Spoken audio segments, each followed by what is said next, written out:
150? Any other guesses? More? Rania, you don't say because you know. Anyone else? Guesses? Just $2 million. It's quite simple. No? No guesses? 150 is midway. Yeah. So we ended up talking to 350 unique different funds and investors. All around. We were doing it like around the clock. Not even like 3 a day sometimes. But I think that one key learning from that process was that it was not about spraying and praying and just talking to the biggest amount of people possible. A big learning for me as a founder was that it was about talking to the right people that are suitable and fitting for the stage that you're fundraising at as a startup. And I think this upcoming conversation is really, really important because I think that a lot of founders across the continent struggle with getting that first check. And that makes the role of ESOs and early stage funds all the more just extremely, extremely important. And I'm sure that the esteemed panelists you're going to see in a moment have much more experience than me in being able to talk about that. But I'm just going to be introducing one of them, which is our moderator for the day today. Please help me welcome to the stage, and I hope I don't butcher your name, Tiziana from a venture builder from Seed Stars. Please help me welcome her to the stage. Give her a round of applause. Now we're going to have to introduce all of them. So Jake, I invite you to join the stage right now, and you'll introduce yourself right after. What's happening? For Yasmin, you need to start dancing. For Mohammed, you need to clap with your hands above your head. And then for Mohammed, do something crazy. Oh my God, sorry. And Mark, you get to jump on one foot.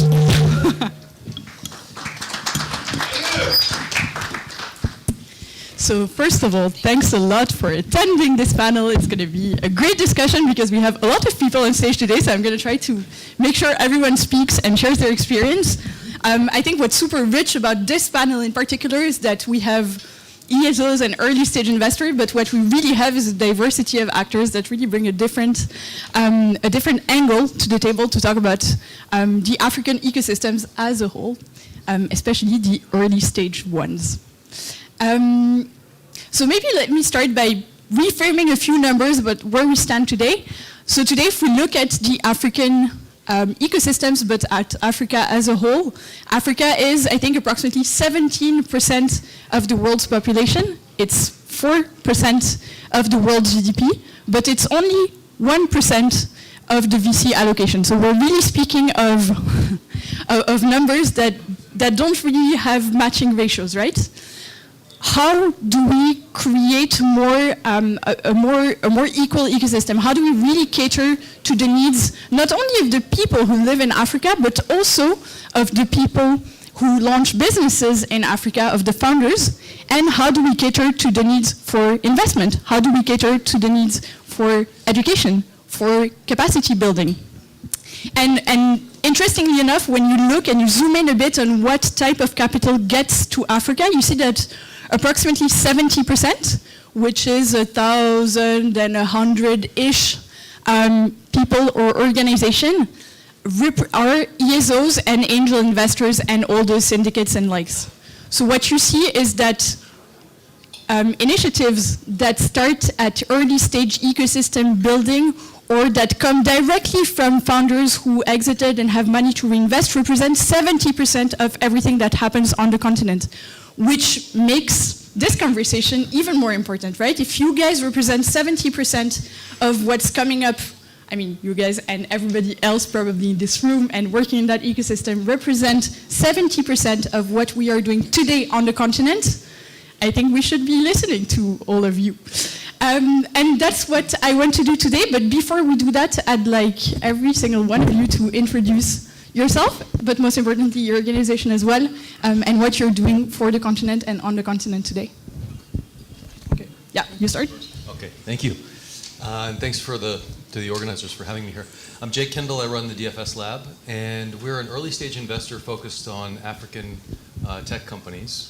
Some of the things that differentiate us, I think, we're one of the few institutionals that is focused at the pre-seed, essentially. So our sweet spot is sort of pre-seed to seed.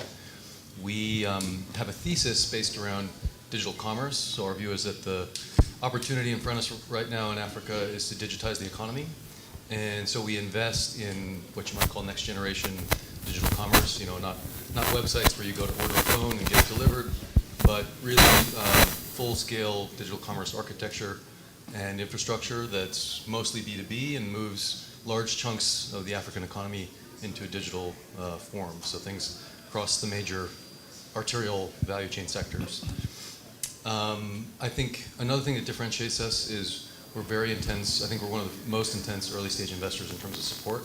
We have a full-time entrepreneur support director, and he's founder of of Wallets.Africa, and has worked across lots of other startups in his career and brings a really very, you know, sort of validated we look at across all the to our entrepreneurs and bring them sort of high-powered problem solving, basically. So anything in the form of modules around particular things. We start with a diagnostic understanding of the company and what they need and others. And then we build top entrepreneurs in the space and our team. We do a lot of research and get the digital commerce models from around the world.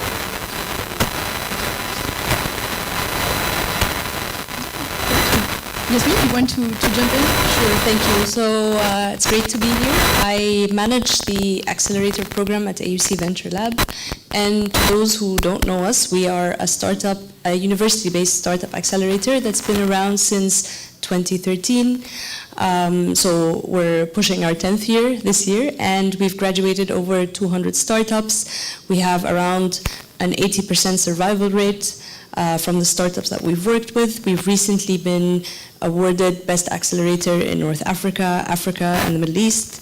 So this is something we're very proud of. We actually work with entrepreneurs on everything that entails refining their business models, getting to know their sectors with more depth, and preparing them for investment. So we actually don't directly offer a fund as an accelerator. But we work very closely with our twin organization, which is AUC Angels. I think you may have met the person, Mariam Kemal. She's running this part of the organization. And so we work very closely with them to prepare entrepreneurs for investments and to make them investment ready. So a lot of the time when we're working with early stage entrepreneurs, they approach us with models thinking they're ready to raise funds. And most of the time, they need a little bit more work. So this is what we do with our current program in collaboration with AUC Angels. And we work in a variety of sectors. We have a special interest, of course, in Fintech, e-commerce, health tech, green and sustainability startups, and so on. Thanks a lot. And I think you're also collaborating quite a bit with other ecosystem members such as Flat 6 Labs and Plug and Play. So let's maybe Flat start just in order of continuation. Thank you for having me today. It's working. Collaboration. Thank you for having me today. I'm Mohammed. I'm principal at Flat 6 Labs, managing the company's fund in Egypt. Flat 6 Labs is one of the top investors in the region. We're creating Africa and Egypt partnership, and we decided to expand and scale our operations on the African continent, and we launched the new Africa Seed Fund. It's an $85 million fund covering North, East, and West Africa.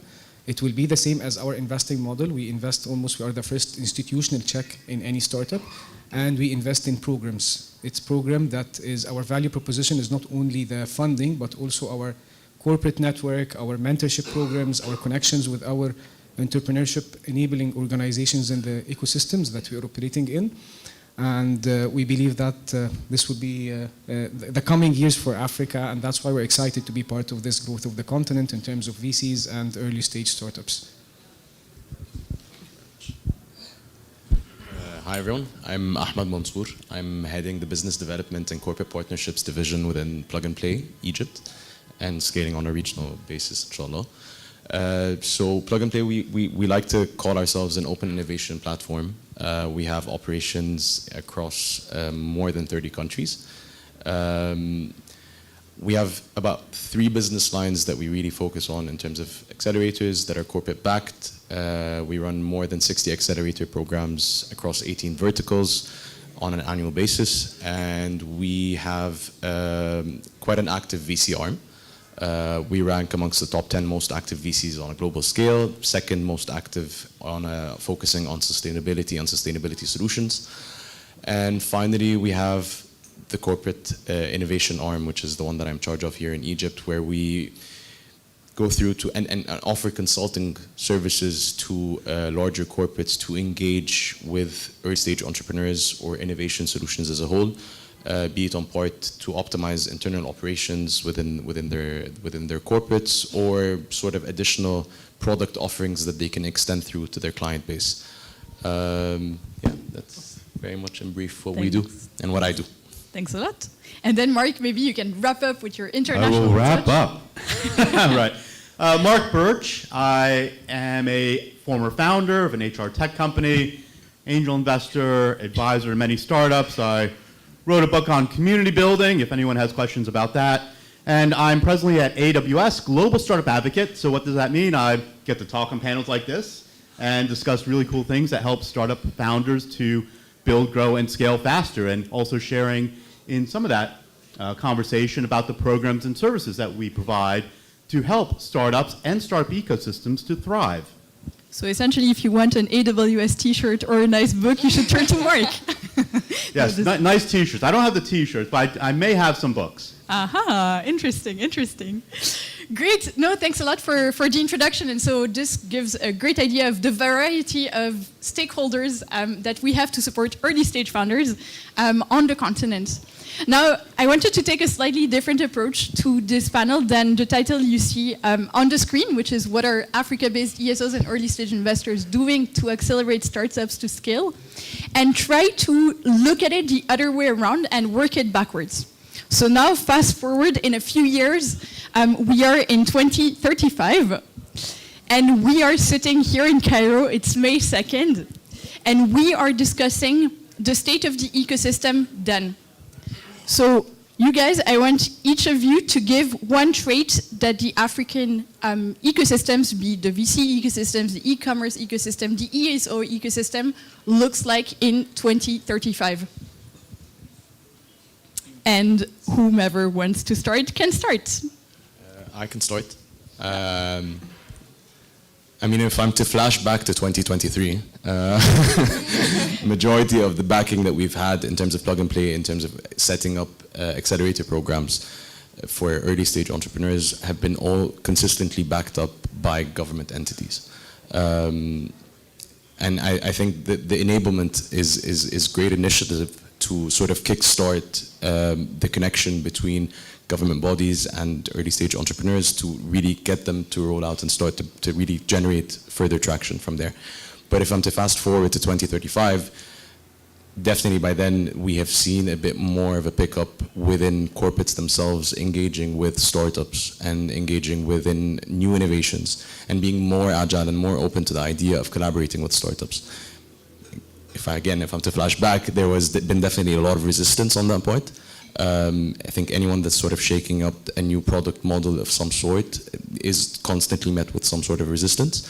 And a lot of the corporates that do take initiative within that scope had been more taking an angle of CSR as opposed to actually trying to find something of value and something that they could potentially push out through to the market. We've come a very long way from 2023 where that mindset has completely shifted and has completely changed. So we've seen quite extensive progress over the past 12 years. What do you think are the key elements that these corporates have worked on to get to where they are today in 2035? Have they created middle managers, for example, in charge of bringing that innovation in-house? What are the core features? Definitely. I mean, a lot more of the corporates have seen a pivot towards the and have actually recognized the importance of having an innovation arm as a whole, be it internal or external. In soliciting other ESOs, in setting up corporate-backed accelerators, or internally within themselves, realizing the value that that brings in from new innovations. And probably also seeing the successful track record from new innovations that have come around over the past couple of years had them sort of pivot their direction. So yeah. I can actually add something in terms of corporates as well. I think that in the next couple of years, we're going to see a lot of even transfer of human capital between corporates and startups. So I can definitely speak about maybe the past 5 to 6 years in the ecosystem. Most of the entrepreneurs that we were actually working with were a lot younger. So they were sort of in the early 20s range. And so even from a corporate perspective, they were always very skeptical towards the model, towards the team, because of course they were younger, the ecosystem was a lot less advanced and so on. Right now, we're actually working with entrepreneurs who are pushing the 30 and 40 range. And these are people who have been in the corporate world for 10, 15, 20 years, and they're now getting into startups. Of course, there's a huge difference in how they operate because these people have a lot of technical experience, a lot of industry-specific experience and so on, and so that is contributing to the change between, or the change in the relationship between startups and corporates, because there's this moving around of different executives, and a lot of corporates are beginning to realize that they can have these conversations with startups and work with them, like Ahmed said, from a non-CSR perspective, because they're talking to people who were formerly part of their organizations and they're equals in the sense of experience and so on. Yeah. No, for sure, it's super interesting, and maybe an anecdote on that front.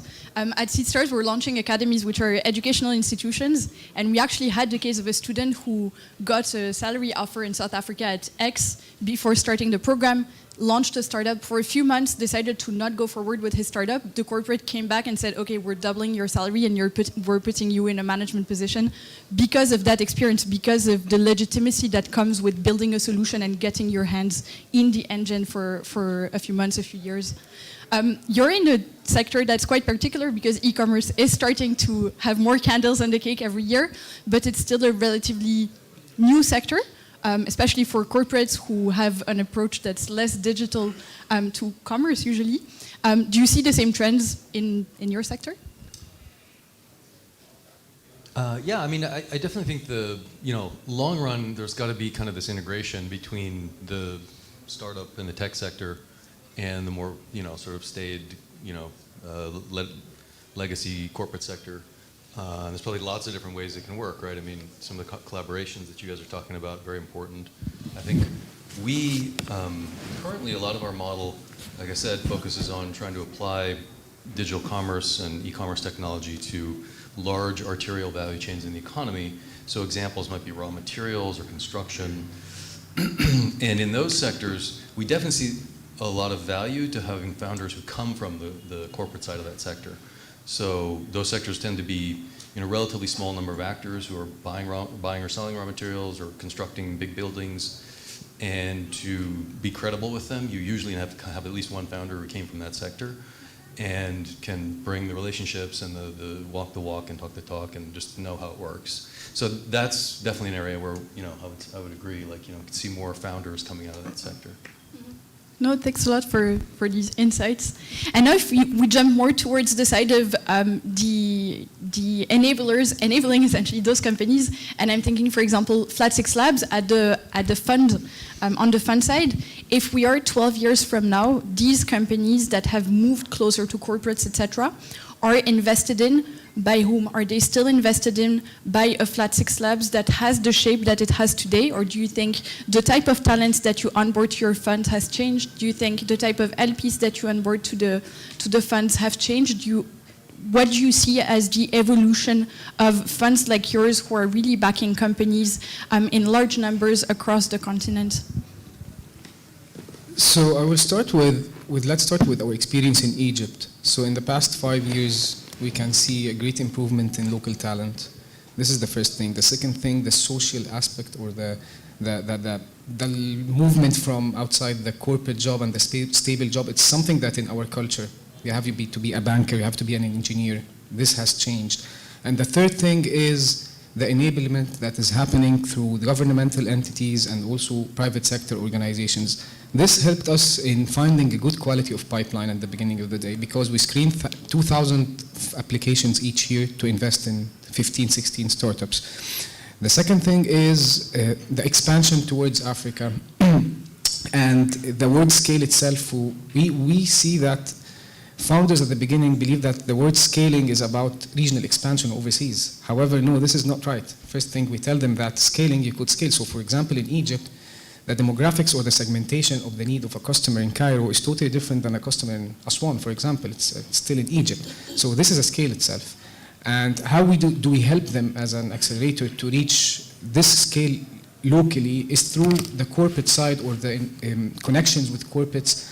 And we start with corporates to tell them about this is not something that you're going to have exposure towards risk. So it's part of the accelerator and the enablers to educate corporates as well, not only the founders, that's something that will add value to your corporate and to the customers and your branding and so on. It's a win-win situation.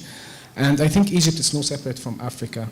From our screening before launching or announcing the launchment of our new fund, we saw that we have the similar demographics with the similar needs, with similar issues that entrepreneurs and technology will solve. How do I see this going forward to the coming 10, 12 years? I believe more early stage investors will be there, either angel networks, either accelerators, and on the other hand, more countries beyond Egypt, Nigeria, Kenya, and South Africa will be flourishing in the ecosystem space in Africa, attracting numbers of startups being funded, attracting FDIs, such as maybe Senegal, Ghana, and others, because they started to governments and also ecosystem enablers, they started to see this is not something that is a luxury anymore, having those entrepreneurs. And as Yasmin said, the average age, me myself, I'm 37. I moved from the corporate VC side to the accelerator due to this. It's more vibrant, it solves more problems on ground rather than being committed to the corporate side. And on the other hand, the corporates started to either have their own dedicated, not innovation teams, but they say that they have their superstars or change makers who will speak the same language such as startups. And last year, we had multiple companies having partnerships with banks in Egypt, and anyone in Egypt will know how it's difficult for a retail person, not a startup, to deal with a banking, basic banking product. It's not a lending facility. So to have startups having partnerships and onboard their services to the bank's customers or the telcos or any large corporate, it's a huge success that the ecosystem is getting the benefit from. So I believe that this could be a success story, that it will have a domino effect across countries in the African continent. So within 10 years from now, we will see that corporates will have this as part of their mandate to work with startups, similar to their strategy with regards to customer acquisition and so on. No, thank you. And I think that's great news for Mark, because now your target market has just like grown exponentially on the continent. And on top, you have the obligation to come and work with these guys. How do you see that? How do you see the scaling also of your offering? Where do you see the needs for upcoming products maybe? Without, of course, revealing any secrets internal to AWS.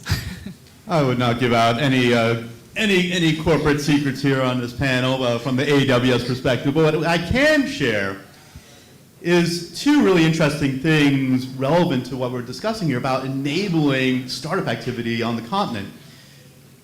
Because you need lots of different elements. You need the capital. You need the entrepreneurs. You need government policies even to help to ensure that you have a vibrant business ecosystem, and you need the markets. And that's what's been amazing. If you look at the past, a continent that passed 1 billion in population, now 2 billion, and expanding, GDP expanding, a rich marketplace. But what's also interesting is the talent base that's growing on the continent. And that's a core thing that I noticed many years ago. So I used to work at a place called Stack Overflow. Anyone here know Stack Overflow, has ever used it? Yeah, okay, some engineers in the crowd. Q&A, open source for the world to get answers to your programming questions. So I was doing some digging on our data, and this was back in 2017, back in the day when I was still young. And what was interesting is that the top two fastest growing developer ecosystems, not the biggest, but the fastest growing. Anyone want to take some guesses? Nigeria? No. They were in Southeast Asia. Now accelerating to 2035 that we're at on this panel right now, right? We're now in the present.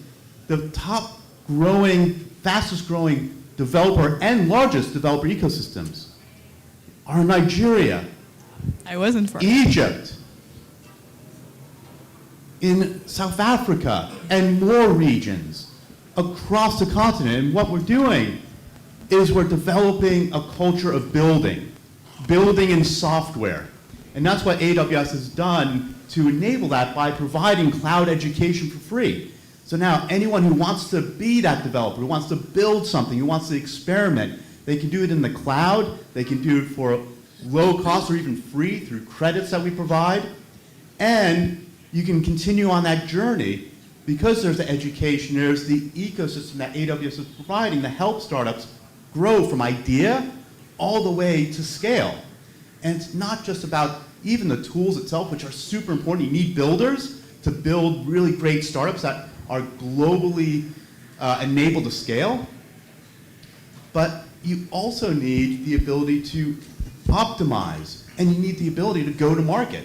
And so from the AWS perspective, we've invested tons of resources in helping those early stage founders to find market, to gain visibility, to even maybe co-sell with our own sellers so they can accelerate their growth and reach markets that may not be accessible. Maybe you are selling into mid-markets and you want to sell into bigger companies. You could use our AWS Marketplace or data exchange.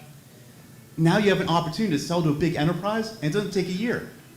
It could take less than a week. Amazing in terms of thinking about scale. So those are the things that we're doing and providing here in the content that enable this ecosystem to have grown as fast as it has. And maybe for the founders in the room, and to circle back to the initial point, which was the relationship between the innovation world, startups mostly, and corporates. How do you, for example, structure your activity today with founders, with ecosystem enablers, and potentially even with some funds? And how do you see that growing? It's an amazing ecosystem because, again, I started with this whole idea of builders. How do you help the builders take an idea and create a company that is enabled for scale?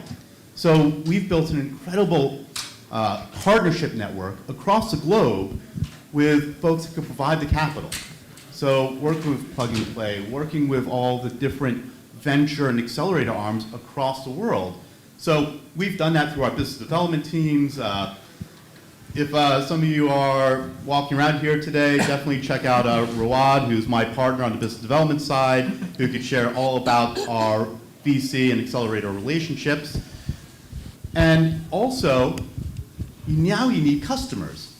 How do you do that? Well, I did mention things like our digital marketplace, the AWS Marketplace or data exchange for that digital sales channel. We have lots of corporate relationships, though. And we almost see ourselves as taking not only the undifferentiated heavy lifting of building, but the undifferentiated heavy lifting of building a business and going beyond the technology. And how do you do that?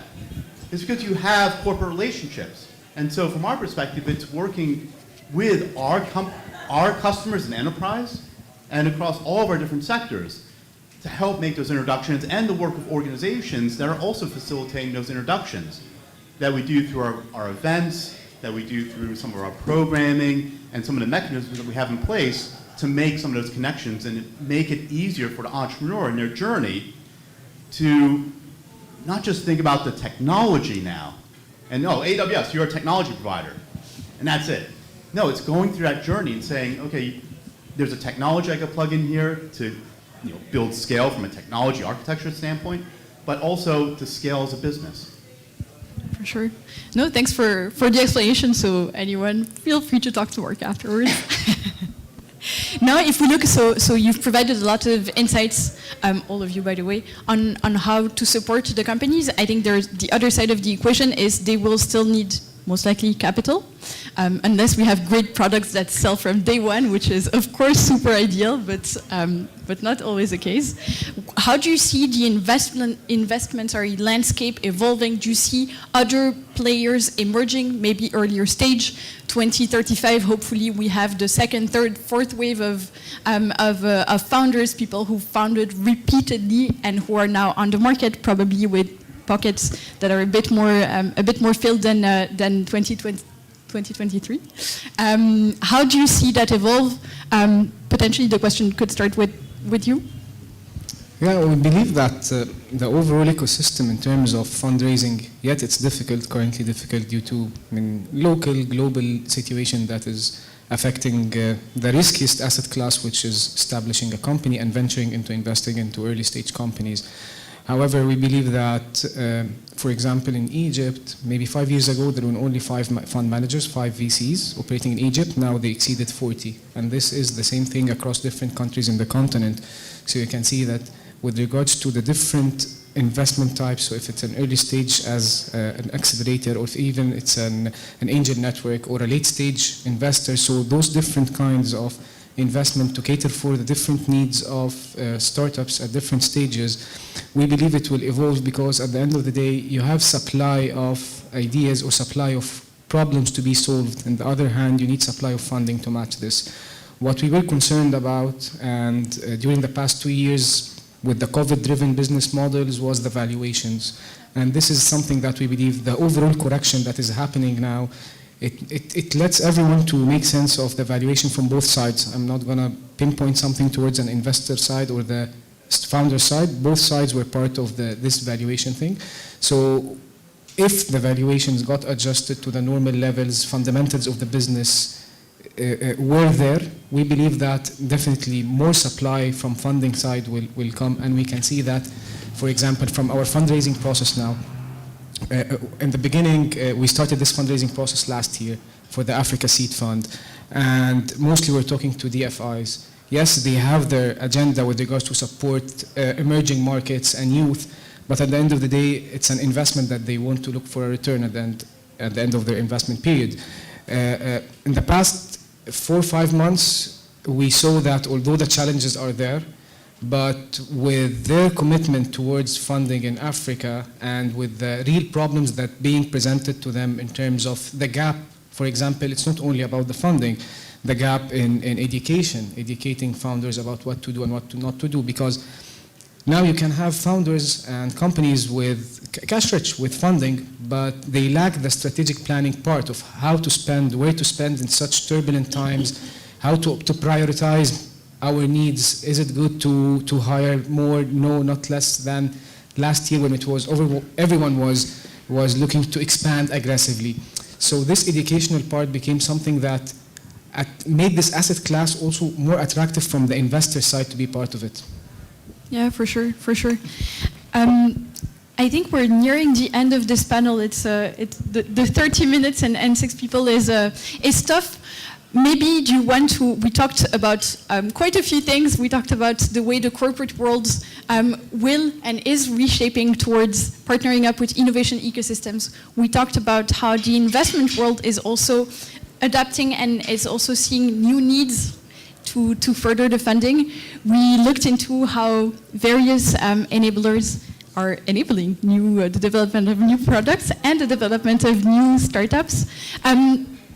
I'd like you all to still say something you want to share about what you see as the next growing thing, or what you are working on. What's the desire, like today, from today to in 10, 12 years, what's the big thing? Like if you could today draft a whole new strategy with 1 point, what's the key metric that each of you has in terms of changing things?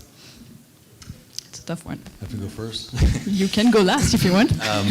Well, I would just go back to our thesis around digitizing commerce. I think that's, if you think about how different commerce is done in almost every other part of the world than is in Africa, that to me is just like this blinding opportunity.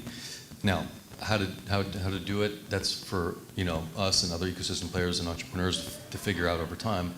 I think there's a lot to happen in infrastructure and government policy and more investment funds, et cetera. But if you can just imagine, converting what's often very informal, non-digital, transactional markets into fully digital stuff, the way it's primarily done almost everywhere else, it's going to be a huge economic opportunity, and that's where we think, the future lies for us anyway. So for you, the metric on top of the Excel sheet is number of businesses you manage to digitalize. There you go. Great, thank you. Then you on your side, Yasmin. So our mission is simply to empower entrepreneurs to launch and grow sustainable business. And this keeps changing dramatically over the years. So I mentioned the change in the profile of entrepreneurs, but also the sectors. This is really starting to change. So we were trying out fintech as early as 2015, when it was still really, really young as a sector in Egypt and still extremely undefined. And right now we're going into a similar wave where we're looking into things like AI, like deep tech, and we know that we're taking like a lot of risks with different startups that are starting to explore this space at a time when the ecosystem is still quite young. But I think the key metric that we look at is, again, our ability to empower entrepreneurs in the sectors that are now emerging and relevant, with the profile of entrepreneurs that we are now getting, and the different, I would say, market gaps and the way that they have also been changing. So again, another example is we've seen sort of different drops and rises in things like the green and sustainability sector, and also the health tech sector. So there was a sort of drop prior to COVID, and then after COVID there came this huge need and a lot of different market gaps that people really started paying attention to. And again, with the emergence of supporting services like what AWS does and different things, the entrepreneurs that are now coming have more tools and are more empowered to actually work on these things.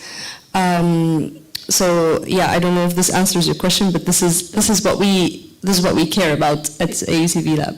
It does. Thanks a lot. And maybe we jump straight to you, Ahmed, because you're in the similar industry, so it might be interesting, and then we come back. Definitely. So I would like to give two points on to respond to that question. So I think on plug and play as a whole, I think we've scaled quite aggressively from just being a US-based VC to scaling to being a global open innovation platform, and we've sort of positioned in multiple of the relevant markets, where now by each market and each team individually needs to sort of scale their operations internally within their markets or their region as a whole. But I think I would just like to go back to my own line of scope and my own line of work, and on touching on part of the funding as a whole. A very relevant trend that we've been seeing within Europe and the US is availing corporate VC as a service. And it's just a new line of funding that's being availed to entrepreneurs, and that is sort of strategic funding that sort of guarantees traction and guarantees scaling through the access that the corporates sort of generally tend to offer to their in-house entrepreneurs. So that's something that I would personally like to work on, innovating within the continent. Again, part of it is just definitely educating corporates on that scope, and that's something that we can do as plug and play, given that that's a service that we tend to offer. But yeah, that's just generally in brief what I would like to see in the coming future. Hopefully. Great, thank you. So the main KPI that I will be looking at is the same as what Yasmin was saying, is the number of new evolving sectors. So fintech, for example, in Egypt, it was the top funded sector in the past couple of years, more than $500 million last year. More sectors mean more funding, more founders, more motivation for founders working or trying to solve issues and build companies in sectors that are not under the focus of investors. So it will encourage both sides, funding and new founders, to join. Thank you. Mark, do you want to give the word of the end? We're wrapping this up. Always. Well, this is a big role. For any ecosystem to really thrive, you need the passion. That's us in this room that are making it happen despite the difficulties or challenges that we face from a number of different aspects of what we see today. So where people are passionate and making it happen. And then from there, the builders, the engineers, people who have the cloud skills, people who have the advanced skills like machine learning, AI, that we're helping to train 29 million builders around the world at AWS. It takes having the tools, so the cloud technologies, but also the programs that we're all building to enable entrepreneurs to have better outcomes. It takes a growing market, and this is a massively growing market with huge opportunities, and all of that requires capital to sustain it and to build it and to scale it, not only Pan-Africa, but globally. And if we have that flywheel that happens, all those pieces come together, you have this incredible entrepreneurial innovation ecosystem, and I call that a community. And we should all be doing this together. Because we're doing it as silos, if we're doing it just kind of in our own little sphere, it doesn't come together as well. This is a community we're building, starting with AfricArena and what they've been building across the continent over the past several years, and all of us here on this panel that are contributing to that incredible ecosystem. So to me, it comes down to what are we doing to feed that community to grow and thrive. Thank you. So amount of passionate people is the one metric for you. So thanks a lot. Unfortunately, we need to wrap up this panel. And sorry, I'm a bit over time. Sorry.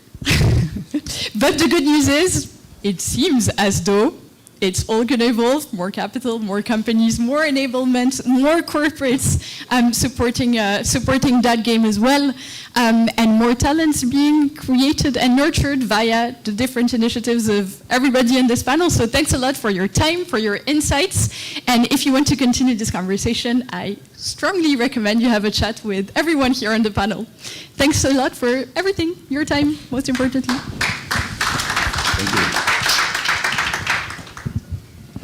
You can ask them one question. I will allow that bandwidth. One question. So that needs to be a good question. So now I put pressure. I put pressure on the crowd. It can be an okay question also. Any questions? We're good to go? No, we have a question in the back. You have a question. Probably the most important.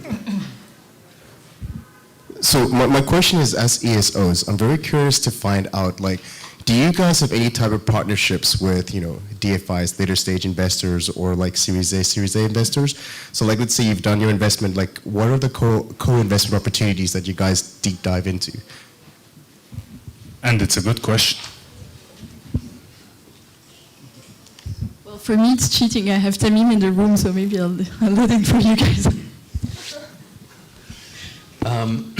Gosh, I mean, we certainly do the sort of thing I think most people do, which is share deal flow with certain people, especially ones where we think it's a very good fit with the entrepreneur.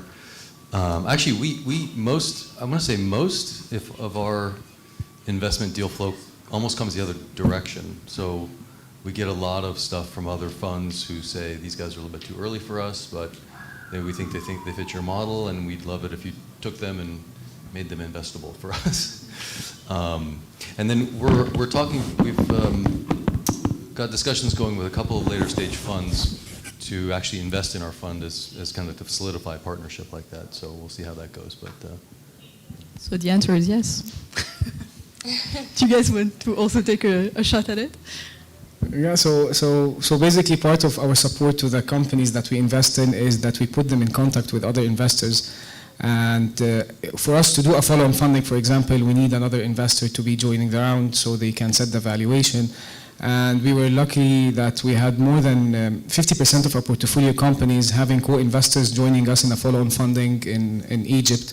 And the investors differs from angel investors. We have only one DFI, which was a surprise to us, which was the IFC doing a direct investment in one of our portfolio companies. So yeah, this is something that we leverage our value proposition value proposition to the portfolio companies beyond funding, which is co-investment opportunities with different investors. Thank you. Thank you very much. Please help me thank all the panelists. Give them a round of applause. It was a pleasure. Thank you so much.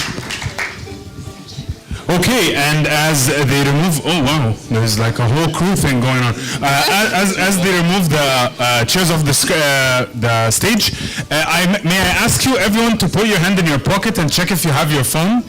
Do you have your phones? Are you sure? Because we found the phone.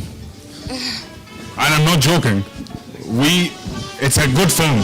I'm not going to say what it is. So if you don't find your phone, please come and approach me. We found the phone. Someone, I think, dropped it or forgot it somewhere. So if you recall that you don't have your phone at a specific point in time, just come and approach me. Okay?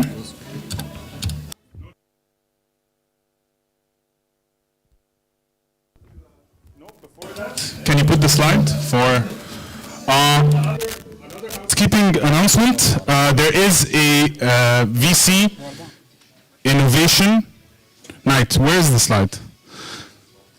There's a VC innovation night happening tonight across the Nile, basically at Aspro. You're all invited. Please join. It's at 6 p.m. Hopefully I'll get you out of here by 5:30, so you have time, freshen up, and go there. And I think it's going to be a cool night to join, just mingle, have conversations, network with cool people, and hopefully it's going to be a cool wind-off, cool down for the end of the day. Amazing. So next up, like we've seen it all today, right? Like we've talked about early stage, we talked about ESOs, we talked about exits in the region. We've seen a couple of pitches for Series A. For this upcoming section, it goes a little bit beyond that. And as a founder, when I see fellow founders at such a stage and what they were capable of accomplishing, usually it's very, very, very inspiring. So, and like I said, for me, the entrepreneurs are always they're mingling. They're always the superstars of any event. So please help me welcome to the stage the founder of Elara Health, Emilian, and I hope I didn't butcher your name, but can we give him a microphone?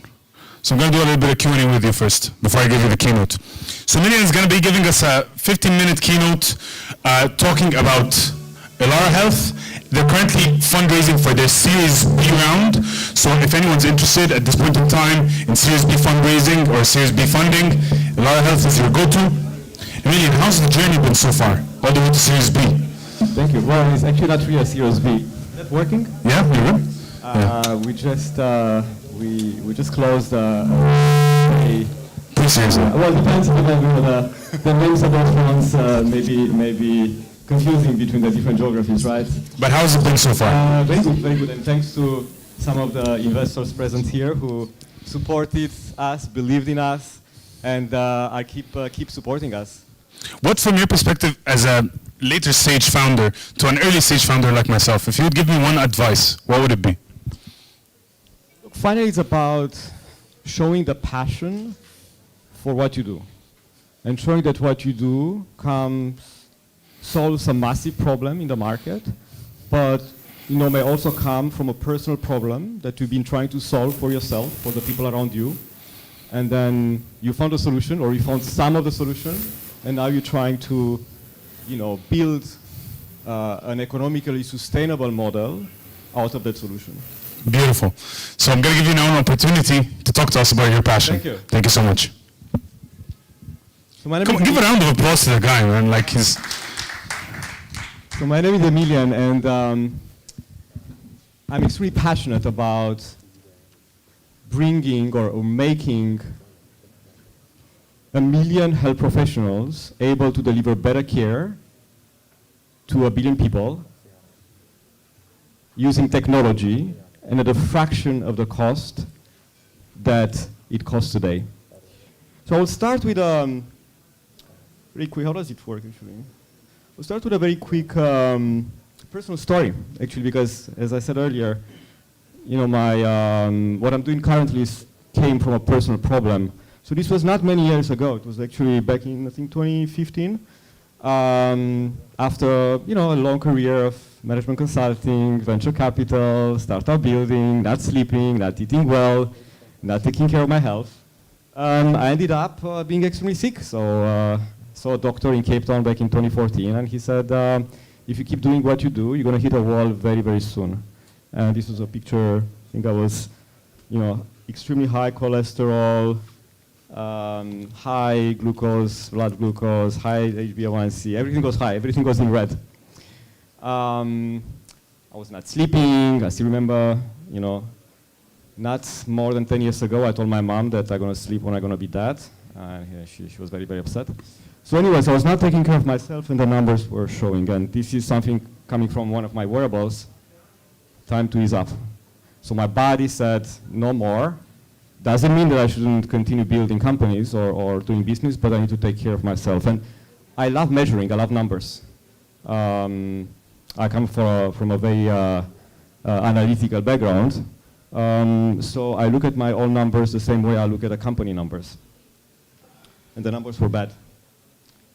And well, I started to take care of myself. So I went through this journey of, looking at how can I improve those numbers, through better eating. And difficult one when you live in Africa, and I've been around for 15 years. In Cairo for a year with shawarmas in the street, in Nairobi with chapatis, and not that healthy food. It's not easy, but trying to improve my health through nutrition, through meditation, through cold, through hiking, nature, etc. And it worked. And that's where I'm today. I feel better, and my numbers look better than when I was in my 20s, and I'm 49. Those are the numbers. The numbers were clearly, my cholesterol went significantly down. My ApoB, which is another cardiovascular measurement, went down. My sleep improved. My heart rate variability improved. My heart rate improved. So everything looks good. But I live in Africa, and I've been around for 15 years, and I see how unfortunately people do not take care of themselves because they don't have the means. They don't have the means, they don't know, no one tells them. And this is a picture I took a month ago in a supermarket in one of the low-income areas of Nairobi, where one of our clinics is located. And what can you see here? Probably what you see in Cairo as well. Hydrogenated oils, sugar, what else? Fake milk or dead milk, bad carbs. So it's no doubt that when people eat this all day long, and because they either don't have what to eat, or because this is extremely cheap, they will get very sick. And that's where they go to seek care. This is a corner clinic in Nairobi, just in the outskirts of Nairobi, one of the 20,000 or more points of care where people go and seek health care.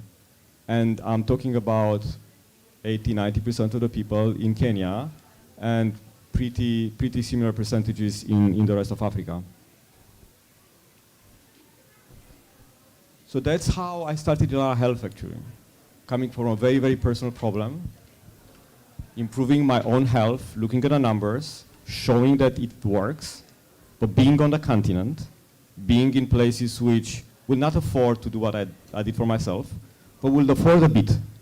If there is a way to use technology to measure, treat, continuous measuring, and treat again.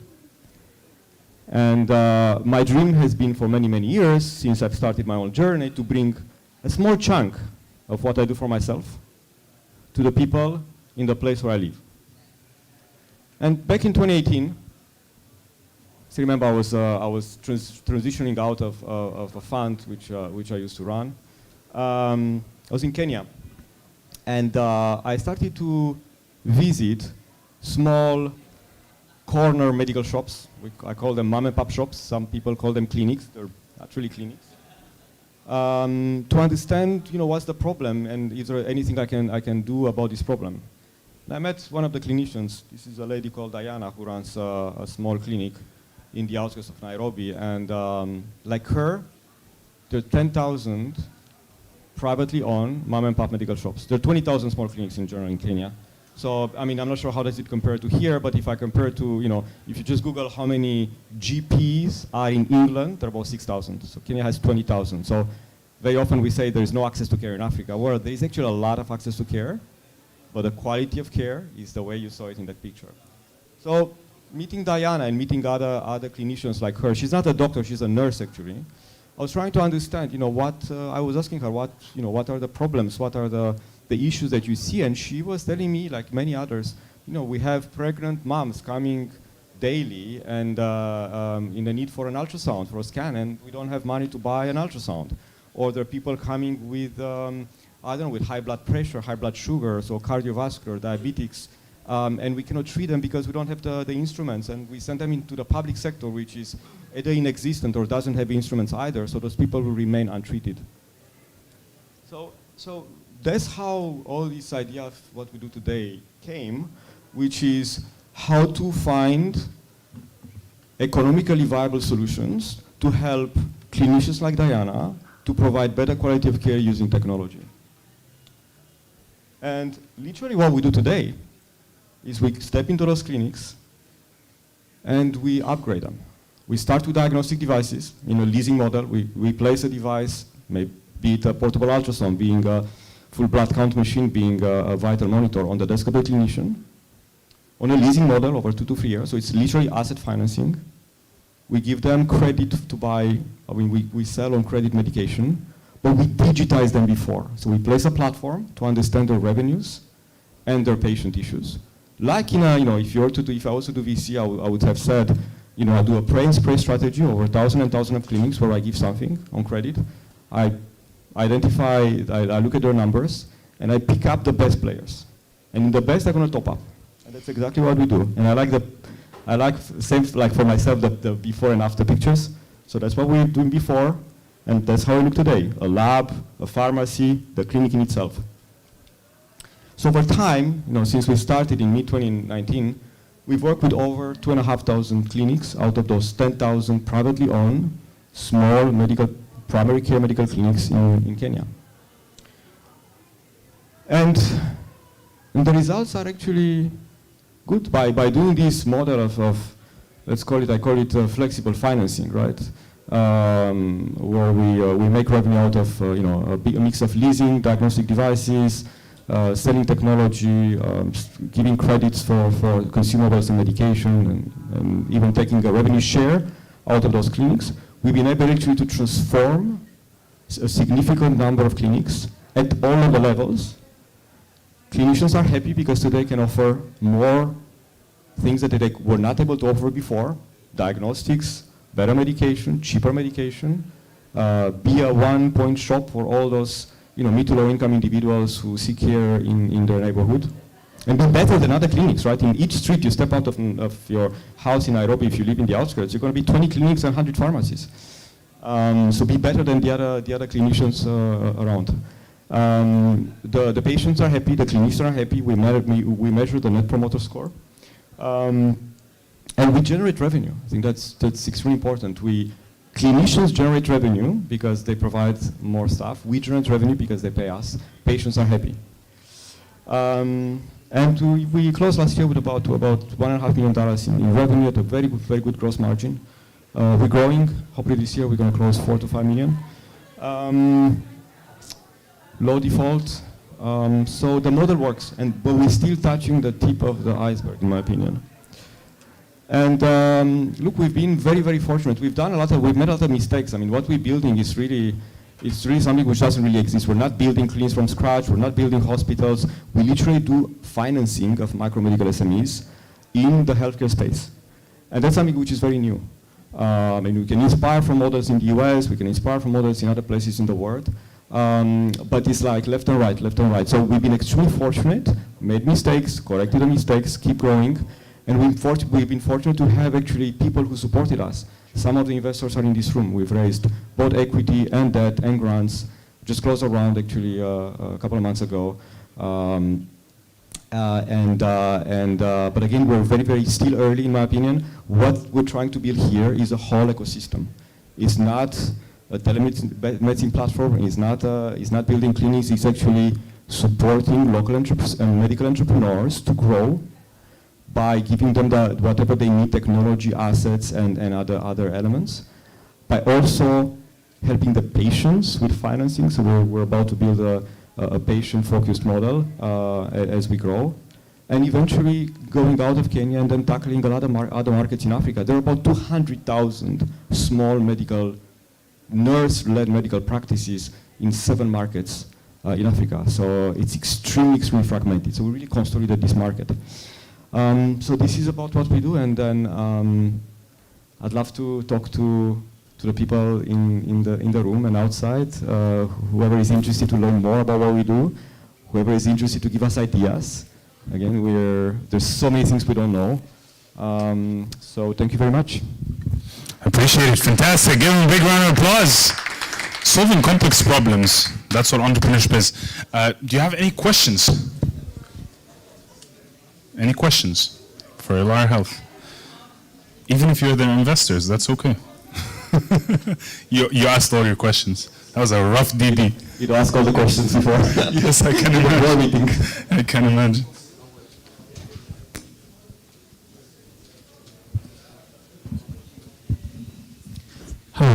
Hi, yeah, thank you for your presentation. And I think we met a couple years ago, so it's great to see your journey thus far. Congratulations. Just two quick ones from me. Given you're already at, a good Series B and beyond, like what kind of investors are you kind of looking to, be involved in the further journey? Will it be kind of different types of investor you'll be looking to partner with? And second is, I believe, besides the financing, you were also kind of considering like owning the assets and kind of pivoting to that kind of model. We'd love to kind of hear, if there's any kind of findings or updates around that side of the business as well. Sure. No, thank you. Sure. So, look, in terms of type of capital that we raise, finally, I would look at the type of investor related to what we do really. So, someone can call us a financing company, an asset leasing company in the medical space. Some other people can call us a chain of tech-enabled primary care clinics in the mid to low income. Some others can call us a technology company, healthcare. So depending on which one, we do everything, but depending on the angle the market would look at us, we need help. And we've got extremely good investors today in our cap table, both on the equity and on the debt side and on the grant side, who've been helping us with anything from strategic advice, local expertise, medical expertise. But if I was to think who would be the next level, the next stage investors, is really strategic investors. Healthcare companies who can help us thinking how do we transform this early stage ecosystem that we're building into a big ecosystem. My dream is to see a few thousand of those clinics across multiple markets in Africa in the next 7 years, with the same brand, the same quality of care, the same technology, serving those people. And that's a long way to go from where we are. So it's really strategic investors, medical companies, pharma, but also investors from the kind of the financing space, because we are at core of financier. So we've raised debt, we've raised DFI debt, we've raised commercial impact debt. So another type of investor would be debt funds and financial and fintech investors, where we can raise both equity but also cheaper debt. The challenge is that if we cannot lend at a right cost, we need to lend expensively, making those clinics more difficult, making their life more difficult to pay back. So cheap capital or affordable capital on the debt side is also extremely important. And we've raised lately, a good amount of that, and we need more. So that's on the investor side. I think that's okay. The second question was owning the assets. Sorry? Like owning the assets versus like actually owning your own assets and owning the assets. So in an ideal case, one would want to be asset light, right? We don't want to build the clinic, the infrastructure. In an ideal way, in an ideal case, we would actually own the revenue streams generated by those assets, or some of the revenue streams, and then all the ingredients for the revenue streams, right? So if we place an asset, call it a portable ultrasound or call it a blood test machine, we would, finance the machine or finance the meds with that, and then get revenue streams out of that instrument, out of the top line of the clinic or out of the instrument specifically. But in an early stage, it's very difficult to raise that. So we were financing in early stage all those assets through equity. We started more recently to finance through that. So we've raised the first bigger amount of that mid 2022. So in an ideal case, we will not own the assets. We would own the revenue streams, and we would own the brand. That's why we started to have those clinics where we brand them. So this becomes a brand, a consumer brand, so we can take a revenue share of the clinic. Super cool. Any more questions? I'm surprised that no one is asking me about those numbers. We have space for one more question. But more seriously, I think over and above the presentation and the data, I think it's extremely important, and that's my advice for anyone in this room and anyone in the world. Take care of your health, because if not, the time is limited. And I start to see friends of mine, passing away with cancers, with cardiovascular diseases, heart attacks, and we never know when it comes unless we really measure and change and measure again and make a better ourselves. Beautiful message. Please give a very, very, very big round of applause. What a fantastic presentation. So the upcoming panel is an extremely exciting panel. It's kind of like we're moving towards the tail end last section of the day, which is going to be extremely exciting. But for now, we have a 5-minute water cooler break until we start the next panel. So you can grab water, grab coffee, and then we're going to start 5:30 sharp on the dot with our next panel about Fintech.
Cool. We're getting started. Please join us. If you hear me and you're outside of the room, you need to be in the room. It's about Fintech. You should be here. Not Fintech. Fintech. أنا Fintech. What do you mean? I need a bio. Oh shit.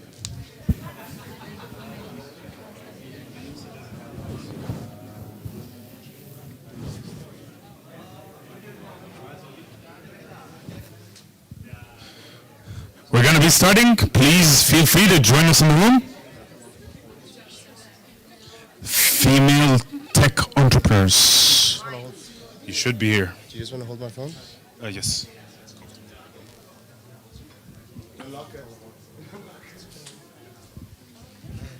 Okay. So from my perspective, this upcoming section of the day is one of the most exciting, or the most exciting section of the day, to be very, very honest. And I will tell you why. Like we've been doing since the top of the day till now, we've been trying to I've been trying to connect stories from my journey also as an entrepreneur to different sections or different panels and conversations we've been having today. But this upcoming section or this upcoming panel, I would not only relate it to myself as an entrepreneur, but I would also relate it to myself as a big brother. And I'm going to explain that in a second. So, as a young Egyptian, I grew up here in a family where I have 5 sisters. So we're 6. But I have 5 sisters, and all of them are younger than me. So, growing up, my parents would always try to give me that push and nudge to be a role model for your sisters. But looking back now, I think that something that's very, very inspiring that I look at now is that they don't need their brother to be the role model anymore, because there's a lot of role models out there that they can look up to, and definitely a bunch of them are going to be on the stage today. And when we come to look at the growth of any type of ecosystem, when we come to talk about entrepreneurship, or when we come to talk about solving people's problems, I see a very, very big opportunity for this region in the upcoming period of time when it comes to diversifying the type of founders that we have. And I know that for a very long period of time, part of the elephant in the room was that this was a very male-dominated type of space, both on investment front and also on the entrepreneur front. But also that narrative is changing. And part of changing that narrative is to take shine lighting examples and put them there to become role model for future generations of female in tech. And that's kind of like the narrative of the last section of today's day. And for me, why I say that's personal and important, because I have a young sister that's 12 years old, basically, at this point in time. And I'd like her to grow up in a world where, by the time that she's graduating university and makes a choice of becoming an entrepreneur, for example, it would not be something that seems out of reach, but seems something that is attainable. So, please help me welcome on stage for this upcoming panel, your moderator for the day, which is the Global Head of Underrepresented Founder and Investor Startup Business Development for Amazon Web Services. Also, she directs the global team in developing partnerships and programs to enable startup founders and investors globally. But more importantly, she's also on the investment committee for the Amazon Catalytic Capital, which, as you can see, is a very, very, very seasoned type of resume, but more important, a shining light example that I would love my sisters to look up to one day. And I'll leave for her the stage to introduce the rest of the panel.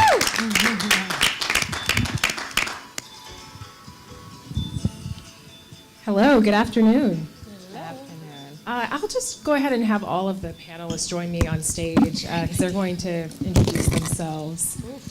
I know I've certainly enjoyed the content today so far. Have you all been enjoying the sessions and hearing the pitches? Yes, hands raised. Okay, are we feeling a little shy? I hope we warm up throughout this session. So it's fantastic to be here in Cairo. This is my first time in Egypt, actually. And it's even more of a pleasure to be in the company of such incredible women who are shifting the ecosystem, both here in Egypt and also more broadly across the African ecosystem. And I want to first, though, start with your introduction. So if you could each spend some time talking about what it is you do and just introducing yourself to the audience, about 1 minute apiece, that would be great. Should I start? Hi everyone, I'm Mariam Kamel. I'm a banker turned founder turned angel investor. I manage AUC Angels, which is an alumni-based angel investor network. I'm also an emerging fund manager for an early stage VC investing across the continent. And for today's topic, relevant to today's topic as well, I'm on the board of TIA Angels, which is a female angel investor network with a gender lens investment thesis. And I have a personal portfolio across the continent as well, mainly Egypt, Nigeria, East Africa, and the Francophone bloc. Hello everyone, nice to meet you all. My name is Ashim Egonjobi. I am visiting Cairo, not for the first time. It's funny, I was telling somebody outside the first time I was in Cairo was 20 years ago, so I feel like I'm returning over and over. I am the managing partner at Octera Capital. We're an early stage venture capital fund headquartered in Lagos, Nigeria, investing in tech-enabled solutions across the continent. We do have a gender lens, and about 40% of our portfolio in value is invested in female-led startups. So really happy to be here. Hi, I'm Amara Anan. I will only start with my most recent role so that you continue to think that I'm younger than I really am. So I'm a partner of 500 Global. Most recently, I just joined 6 months ago. We're an early stage venture capital fund across investing across the world, and specifically in the MENA region. We've been investing since 2012. And we have over 95 companies invested in Africa. Before joining 500, I attempted and failed at raising a gender lens fund. So I felt very passionately about the opportunity for diversifying the landscape of the investment landscape in Africa, and particularly in my market here in Egypt.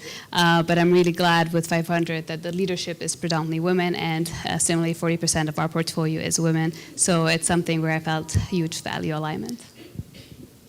Hey, last woman. I'm Nadia Tawil. I have around 15 years of experience in private equity, and I recently joined Africa Invest. Africa Invest invests across Africa.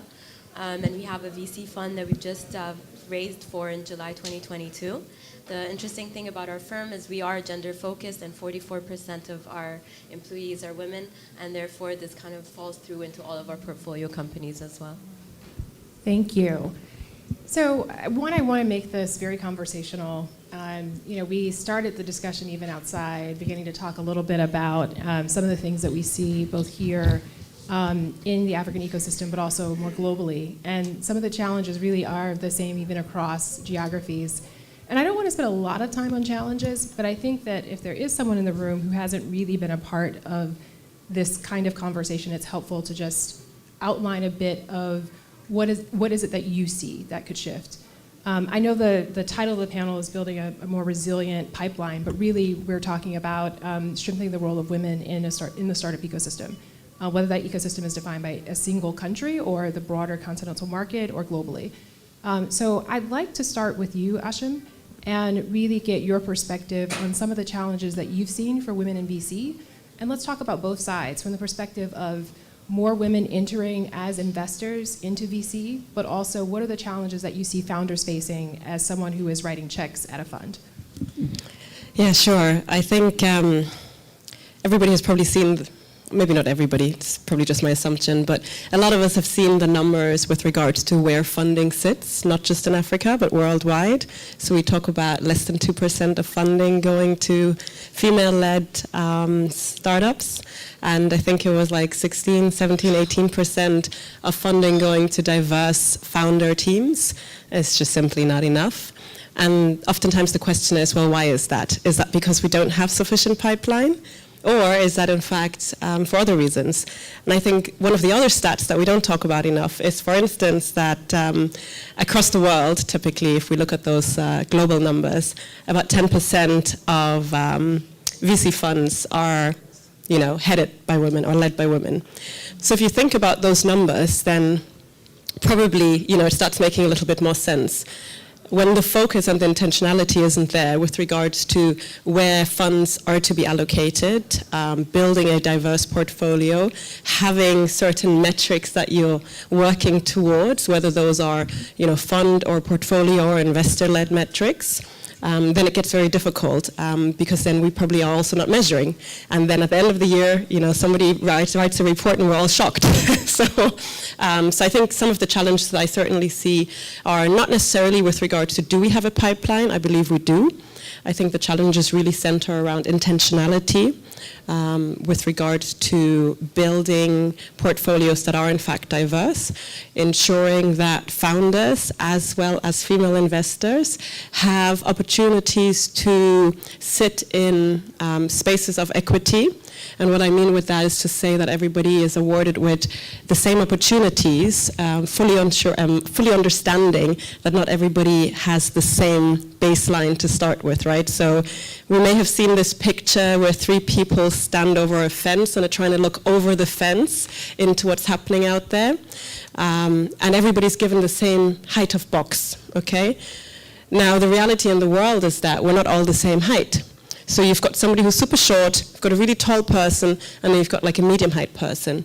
So the really short person, even though he has a box, is still not able to view over the fence. The really tall person now has super view onto the field. And the medium person, can just about see over. So equity really talks around saying we've got to make sure that in order to provide everybody the opportunity to in fact look over the fence, we have to make sure that the box that is allocated is in fact the right height for everybody. Yeah, I think I pick up on 2 things from that, intentionality and then also increasing equity. If we are going to shift the numbers in terms of the VC capital that's actually flowing to women-led startups or increase the number of women GPs, you need both. I want to kind of come to Miriam and see if your experiences kind of echo what Ashim was discussing, what your perspective is. Is it intentionality and equity, or how would you what would you add to the conversation? Yeah, so I missed much of the conversation outside, but the short part of it that I did join, I was sharing kind of my experience with regards to, we were talking about pipeline, and I was saying, if you think, the pipeline, we actually have more female founders coming in as a percentage of our pipeline than we do female angel investors. And the reason I'll just talk about this is A, I have that perspective and I have the data and the numbers on that, and then B, it is quite common. So when we're talking about GPs, female GPs, GPs will come from, several sources. So some will be founders, operators, others will come with an investment background, and some will be angel investors evolving into fund managers. And so on the angel front, it's just, so I'll tell you, even with regards to the startups that have pitched to our network, we have about, let's say, 20 to 30% of total startups that pitch. Though of those, the conversion into actually getting fundraising is quite high. But we will have less than 5% of our network are females. So you actually have a lot less female investors than you do female founders. And so when we sit and we think about that, you were talking earlier about challenges. Of course, there are structural challenges, right, around, earnings and having disposable income and what women generally prioritize with regards to savings, kind of their position on investing in high risk capital. So there's a lot of that can be discussed, but not necessarily, maybe it's a bit more of a long-term game. But then also, so most of the women that we have as angel investors are really ones that are very unique, kind of in their desire and interest to play this game, right? So I think there definitely has to be intentionality around encouraging that. You do, as an angel investor, let's say, even as a GP, you do walk into a room where there are fewer people looking like you than you would anticipate. It's the same, by the way, I'm sure Nancy, you've experienced that. It's the same in private equity. It's the same in banking, across finance. But so that's definitely something that we see.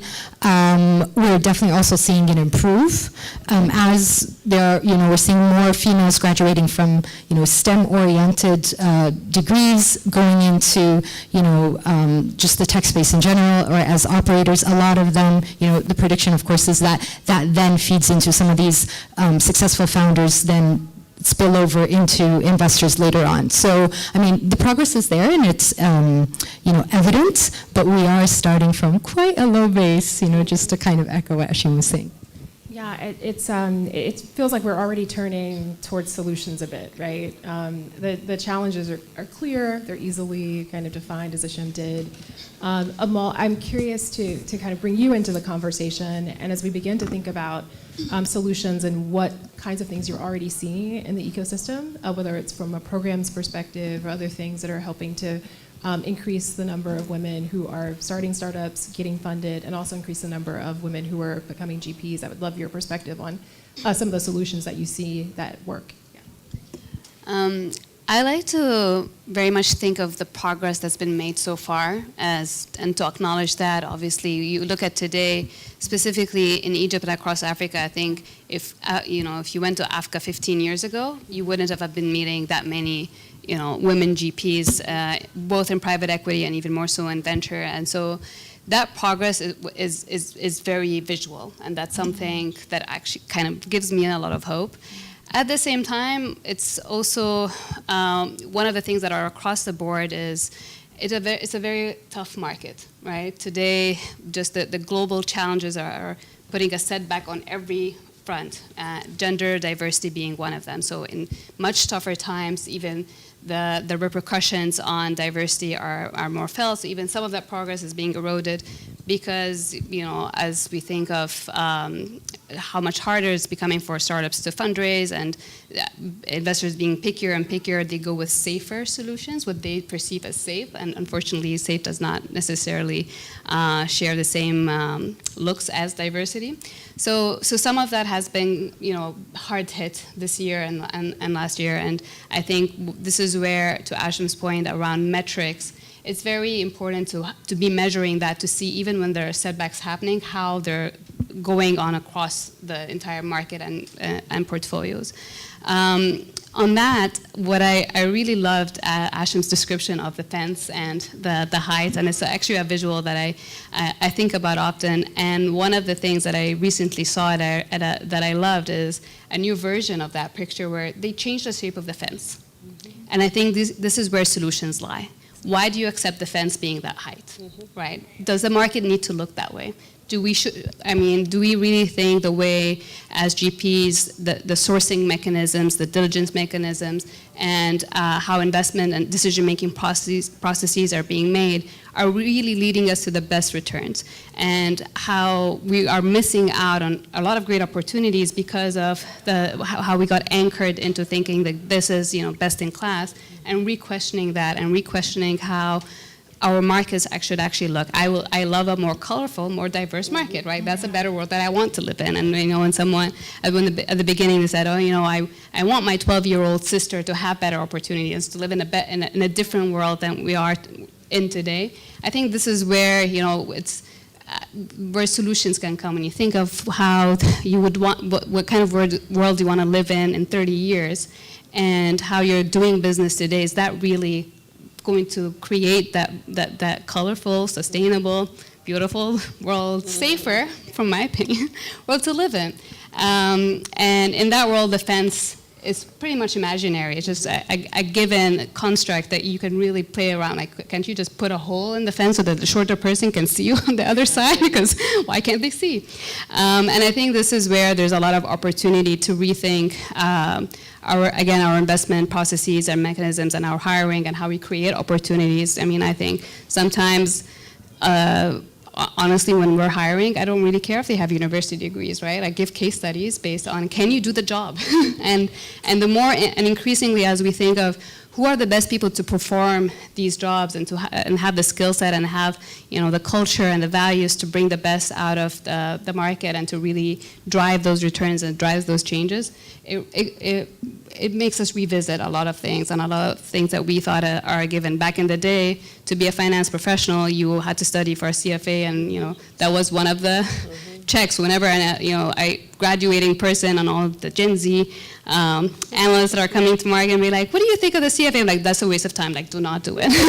I'd rather you actually work on an investment memo and look at a deal and let's structure a deal together. And And probably, that's not even helpful for them anymore because ChatGPT will do that, just like it's doing their slides. But the hope is, how do we change? Because the world is changing, and I think the market is still holding on to constructs that are not serving us anymore. Yeah, I think that piece about questioning assumptions, like building on the point about intentionality, but it is, there's data that indicates that diverse founder teams perform better, right? Mm-hmm. So as an investor, if you're seeking a higher return, then it makes just all the sense in the world, right, to ensure that teams are diverse. Mm-hmm. But, if this fence example that we're kind of extending through the conversation, as I come to you, Nadia, I start to think about who built the fence in the first place, or who's, and so then you start to think about institutions and the role of institutional investors, for example, the role of LPs. Nadia, I'd love to get your perspective from a solutions lens. What is it that LPs could be doing differently to actually shift the ecosystem and strengthen the pipeline? So I think in recent years, there's been a lot more focus on ESG requirements, on having an impact on your investments and the type of companies you look at and who you invest with. I think we just need to change it from being a checklist to something which has an impact. Because today, as an LP, if you're conscious, especially if you're a DFI, you're saying, I want to have a positive impact and all my investments need to, do good in the world. You have this list. Do they have women in the company? Check. Is there women in management? Check. Are they, do they have a positive global impact? Yes. However, it ends up being a bit of paper pushing in the sense that you're just saying, yes, we have these things, but we're not measuring the actual impact of these things. And I think very few LPs actually come back, a year later and say, well, what progress have you made in the past year? You had 5 women before, today you have 10. Do you just have women because we said that you need to have women, or are they in active roles and contributing to the company? What growth initiatives are you doing? Are there development plans? And I think this is where it ends up being more of having an impactful change in your investment through your portfolio companies versus just saying, well, we have a list, we do care about these things, and it's just a concept and it remains something intangible in reality. Yeah, thank you for that point. I think that's so critical. I was sharing that Amazon launched a fund of funds last year. We have Amazon Catalytic Capital, and the goal of the fund is to get capital in the hands of more underrepresented founders, but we do that by finding GPs who we believe have an intentional focus on that. But one of the things I was surprised to hear is that many corporate LPs don't ask the same types of questions that are asked by more FDIs, essentially. So that's certainly something I'm going to take back. I selfishly was asking a little bit about that because I think it's helpful to what we're building. I feel if you're thinking about it from a corporate perspective, a lot of things have been forced to corporates. At the end of the day, you want to do business in the easiest way to you. You want to make the most money. So you're not people when they say we've stopped investing in particular sectors. Well, if you're running your own business and it's making you a lot of money, then you're going to continue investing in the sector. What's going to drive the change is when people are like, well, no, we can't work with you if you invest in these sectors, or no, we can't work with you if you don't have an accurate representation of society in your company. Mm-hmm. So I think external factors are ultimately what drives the changes in corporates. Yeah, no, absolutely, external and internal. Mm-hmm. Drivers of change. Yeah. So, I see in the audience a founder I spent a lot of time talking to earlier today, and we talked some about the ecosystem here and some of the shifts that she'd like to see.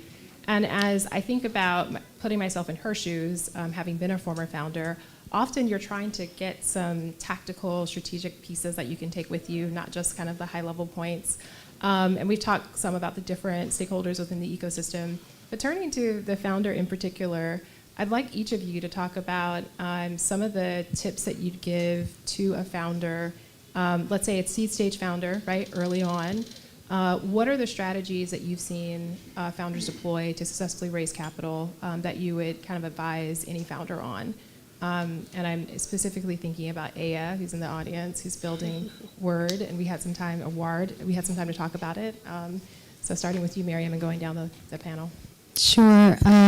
What I've seen work really well here across the continent, and very much so in MENA, so in GCC markets is to really tap into your network. And if we were kind of bringing in the gender component here, really leaning into and not shying away from calling people you know, people you've worked with before, letting them know what you're doing, and asking them to help with introductions and referrals. This is strong, it's huge, and we see the male founders doing that, a lot more, whereas, women will focus more on their ability and what they're planning and not necessarily do that as much, making a major generalization here, but it's just purely like anecdotally from what I've seen. So definitely that's a big one, I think, tapping into that. Not taking no for an answer, because sometimes that's just a first no, right? But also like knowing when to stop, right? I mean, it's this really kind of delicate balance between making sure that you're iterative and not necessarily taking the first no for an answer, but then at the same time making sure that you're being smart with your time, right? You don't want to waste your time on people who you're not going to get somewhere with. So those are the kind of two things, just like really chipping away slowly until you get at it. I think I would summarize it with two words. One, educate, and the other one, do your homework. Okay, it's more than two words, but when I say educate, what do I mean? You've got to make sure that you have a growth mindset and that you continue to strive to become better every day. Nobody knows it all, and that's perfectly fine. So work with people who can help identify your weak spots. How do you pitch better? If you already pitch perfectly, great, go focus on something else. Like your network, maybe. How do I enhance my network? How do I find people who can be a sponsor to me in my, path as a founder, especially as a founder who's raising capital? How can I ensure that I attract the best talent? Where do I need to be? What type of networks make sense for me to be part of, for instance? And there goes into the doing your homework. So make sure that you understand the type of investor that may be the right investor to speak to. Speak to investors who may see the world similar to how you see the world, where you have a shared value set. And if you do some homework on their website, ask people, you can learn a lot just by how people position themselves and what they say, but also what people say about them. But also, what else do you need to do to your homework? You got to make sure that when you attend conferences, for instance, you have a short list and a long list of people you want to talk to. You have a way of finding how you're going to talk to those people. You've identified warm leads. If you can't find the warm leads, hey, it's okay to say, hi, Amal, I'm Ash, and, do you have a minute to speak? And you don't need to pitch to them directly, right? Sometimes it's okay to just build a relationship, and then you can always follow up on that later. But it's really important that those two things go together, and that you continue chipping away at it, and that you continue educating yourself, that you continue to find new strategies, and find people that can partner with you on those new strategies, that you do your homework, that you leverage on every single opportunity. If you don't have the cash to attend a conference, go find a grant that's going to get you there. Go find someone who's going to sponsor you, get a speaking opportunity. Do whatever you can to get that visibility. Great. Amal, same question. I think for something that I repeatedly do say to founders is taking the step back and in doing your homework, and it's something most underinvest in, is know yourself very well and know what you need. And by that I mean, similar to the point raised around what am I good at, what I'm not good at, and in the what I'm good at, really claim it, right? Like some have extreme technical industry expertise, and you can really claim, in healthcare, like I've done X, Y, and Z, like I know my stuff, but they really suck at fundraising, which is fine, right? So you get someone on board, like it helps you understand what you're solving for. What am I looking for in a partner? When I'm talking to investors, as you know yourself very well, how much do I really need to raise? Why do I need to raise it? What is going to be a burn rate? Because these are the people that you need to hire. No, this is how much I can actually take on myself. I don't want to burn out either, so I'm going to have to hire some support juniors. Like the more you know yourself and can really claim what you're good at and have a acceptance of what you suck at, the more you can be clearer in your asks and be more thoughtful about how you're building your company, your business, and more at peace with yourself. And specifically to female founders, I think this is something where an area that can really help them a lot, because when there are a lot of female founders that I highly respect because of their technical and industry expertise, and yes, there is more of a struggle when it comes to fundraising. There's a lot that we can spend a whole other session on when it comes to just changing mindsets and behaviors and what questions investors ask, and how the female founders are not as ambitious, and how they present themselves, and how they're not they don't claim what they're good at and are not as ambitious with the ask when it comes to fundraising. But I actually know some female founders that are extremely good at relationship management and managing. One of them is right there, Nihal Helmi from Flint. Like, she's very experienced in managing very complex stakeholders, and she's very good at relationship management with investors, but also within the industry and financial services that she is in. And that's something that helps a lot with when you have co-founders that are not as actually. By the way, men are much more volatile and can ruin relationships, and they need a lot of women to manage that. So knowing yourself and being able to claim what you're good at and solving for the rest, I think is the first step. It makes the whole road much clearer for us as investors to also understand where we can help you, if this is a fit for us or not. Absolutely. Nadia, can you round out this question? So obviously I tend to agree with what everyone has said, and I think everything is valid. At the end of the day, fundraising is a very, very difficult process. And it doesn't matter if you're a male, a female, if you've raised 10 funds, it doesn't mean that the 11th is going to be easy and the first one will be just as hard. So definitely, let's say when we're talking about education and doing your homework and all of that, you need to be cognizant that regardless, fundraising is difficult. So one of the things is when you're approaching potential partners, like the ladies said, you need to do your research on them. Why do you want this partner? Have they invested in similar things before? Like, there's no point in going to someone that only invests in tech when I'm going to something completely different. I'm going to get a rejection. Yeah. But it's just doing your homework, knowing who you're talking to, what are their portfolio companies, what do they look for? And then why do you need these people? Because sometimes when you fundraise, it's a partnership. You're stuck with those investors for a number of years. If you don't have a good relationship, therefore relationship management is very important. It's not going to be a fun time. It's also learning to not take it personally. If I've done my homework and I've done everything I could do, and I get the rejection, it's not a closed door forever. It could be a connection that's going to come to use a few years down the line and whatnot. Second of all, no one's perfect. Everyone has a weakness, and if you're not feeling challenged ever in your life, then you're not putting yourself out there. So I think sometimes we magnify, how hard the process is, or you feel like, you're the one struggling and no one else around you is. But once you realize that, you're trying to better yourself and you're doing your homework and you're attending the right conferences, talking to the right people, and all of that, I think everything comes together eventually. Yeah. So we have 5 minutes. And as we close out, one of the things that I believe is that if you want to shift the world, you have to be able to imagine it, right? And I know that I'm looking at 4 visionary women on this panel. So what I'm hoping we can do in about a minute or less is think about 20 years from now, what you hope the African ecosystem, really the global ecosystem, looks like for women VCs, women in VC, and for women founders, and describe, if there's anything that you haven't already said, how you think we get there. And Asham, you're nodding, so I'll come to you first. It was more like thinking. Yeah, like, okay. A thoughtful nod, yes. I would hope that in 20 years, or certainly less, when we have a panel that talks about scaling a more resilient women in tech pipeline in Africa, or anything else really that has to do with the VC ecosystem and women in it, that we have a whole panel of men up here talking exactly about the things that we're talking about.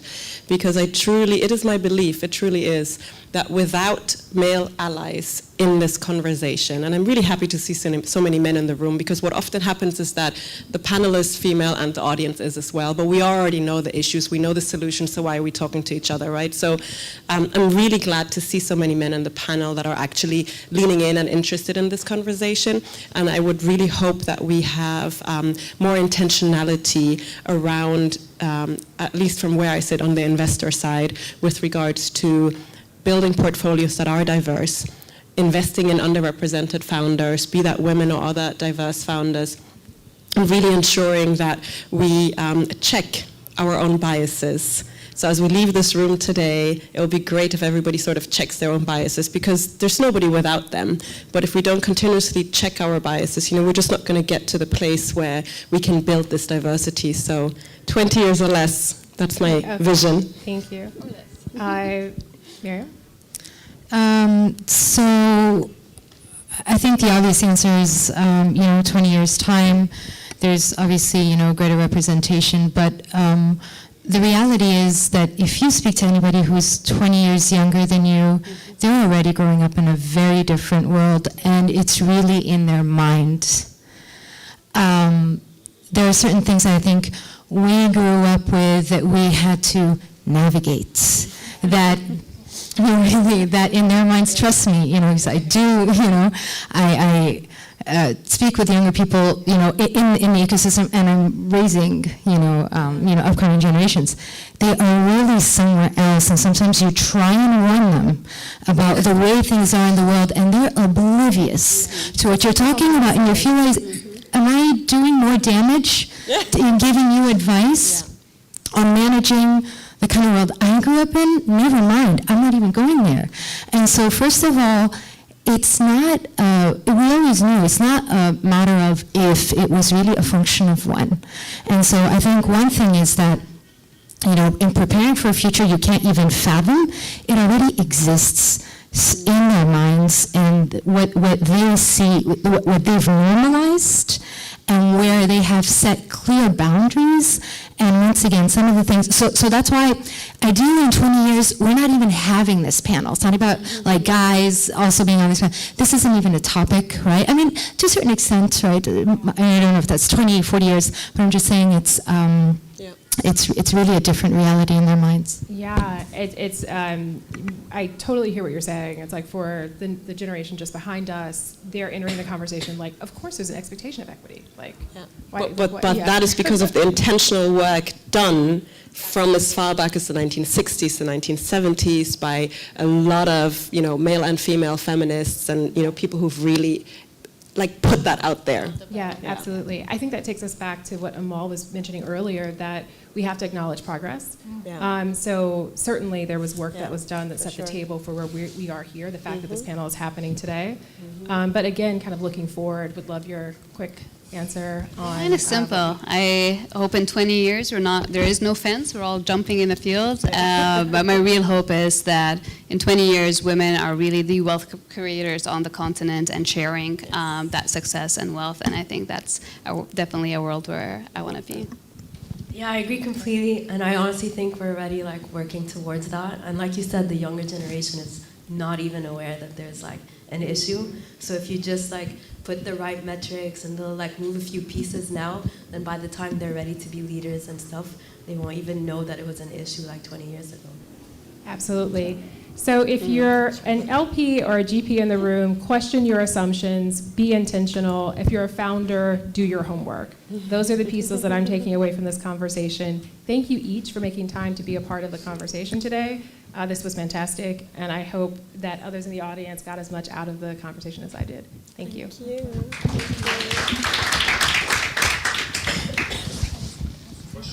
Questions? Yes, we're done. Drop the mic. Just mic drop and they're getting out of here. So we have a couple minutes for some questions. If anyone would like, just raise your hand. I'll come to you with the microphone. We can also cold call. We can just...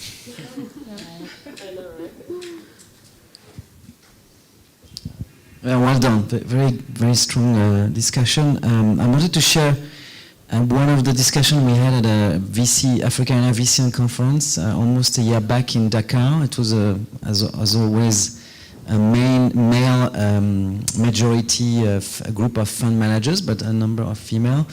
A lot of discussion on diversity and presence of female in investment world. The group agreed at the end of the weekends, I don't know if it was a factor of the drinking and having fun, but that looking in 10 years time or 20 years time, that we have no choice but to aim at least a 50-50, not getting to 10 or 15, which making that pledge means that from now on every fund manager has to 80% or 8-to-1 or 9-to-1 recruit female analysts, etc., to build a pipeline for having the partners in the firm so that we have really a female lens in investment. Do you believe this is achievable? Do you see some progress since that pledge was made? I know some of the firms that represent are definitely working hard at it, but what are you seeing? And is that the right approach? Amal, can I turn to you to pick that up? Yeah. I think it's a question very much that starts with how asset allocators put the metrics for investing in funds, and that has, definitely there's been a lot of movement, like we talked earlier, around ESG and also diversity metrics. They definitely look at women representation as partners, but I think more it will be done to measure retention as well. Like when do women fall off the track to make partner, right? Like, we see a lot of women that, actually think, they just don't lean in, right? They don't continue post-principal because they don't think they will make partner at the end, and they have other commitments in life. And I think, there's more diligence to be done, and I think LPs are turning towards that, of what are the retention metrics. It actually looks worse if you just get a partner at the top to fit that box and, become eligible for the fundraising. And so there's more, because once you start thinking about retention, it changes the culture of the firms, the behavior, like how are you investing in the talent that are becoming more and more entitled and asking for more today, to really, build a firm that is more equitable and truly living by those values. So I think that the first steps have been taken, but there's definitely more to be done, and a direction towards that. Fantastic. Question from the back. Thank you. Shahab from Camel Ventures. So I think most importantly is education, what you mentioned, because I see a very big role for the regulators in the women landscape. So to give an example, Egypt, the Financial Regulatory Authority, the Central Bank, and so on, now is required to have like 25% representation of the board to be from women, which was very, very important because it increased the diversity across the board, the different sites. But at the same time, there is a big problem in finding qualified women for these boards. So education has to come in parallel with it, because I think there are like 20 women who are rotating across all boards in Egypt. So this also needs to change. So both sides, I think regulators are also very important, parallel to LPs, DPIs, and so on, because they can push much more this agenda. Thank you. Do you want to comment? Yeah, I can speak to that, because also I get a lot of those calls from people who have to tick that box, and I'm saying, who do you know?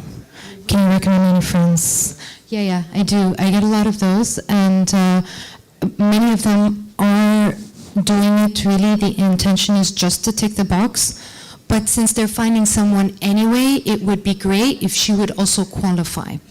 And then you name all these people, and they're like, oh, I didn't think of her. So two things are happening here. First of all, on that regulation, it was great, but then from an implementation perspective, apparently you can sign yourself up to be listed kind of on that list that all these companies can choose from. Try and navigate that site. It's an impossibility. So regulation, yes, but then the follow-through from an implementation perspective.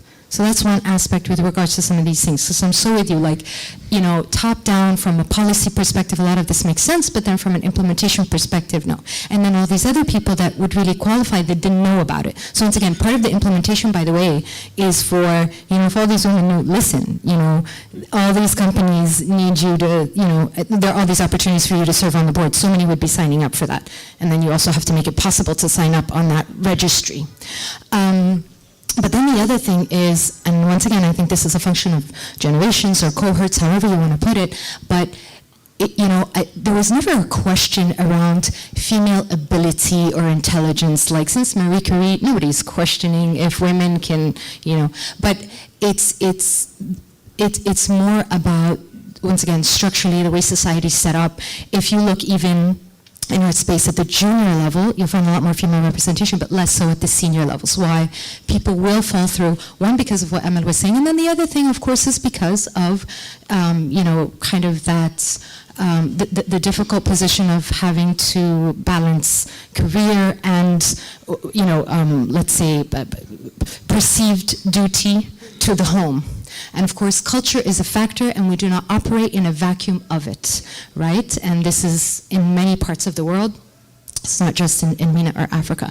So that happens a lot. So some of these that may have fallen also really qualify, but how do you bring them back in? So I agree with you, I think the policy is great, and I really think it's so commendable what's happening here. A really big part of the progress. Implementation, on the other hand, is what we just have to follow through on that. Because I feel passionate about this one, so I quickly respond. Because I do like that regulation a lot. I think it's done a lot so far. And I know quotas are frowned upon in the US, and there are specifically no quotas for women on boards in the US for these reasons. But I do believe in having women in the room actually, and it's on us to bring in more, right? Like if they call you and say, I already say I'm more than enough board, but here are 5 other people you should call. But what I do disagree with is the education part, because it's one of the things where, I know your spirit on education is different, but how it got played out is basically, they say, oh, we don't have a pipeline, and the same goes for female founders, but they'll say, we don't have enough of a pipeline of women who are qualified to be on the board. Okay, let's give them a course on how to be on a board. And I say, how many men have taken a course on how to be on a board? Show me your board and tell me the qualifications of the men on your board, and then what do you expect of it? Because they'll have a whole list of 15 things that this woman should have in order to be on a board, and you look at the existing board members and they don't even fit 3 of them. So the education piece goes both ways. Just a quick one on that. Clearly we're all very passionate about this. Intentionality, I think, really counts here. So it is great that there are in Egypt, but also in a couple of other markets now, these intentional policies by the regulators, and this is really important. And I believe in, some other markets, we have seen how that has shaped the landscape. In Germany, for instance, we've had these quotas for a long time. You know this, and that's really shaped a lot of the landscape quite significantly. But I think when it comes to, but there's just not enough women who qualify, and I think it's a bunch of,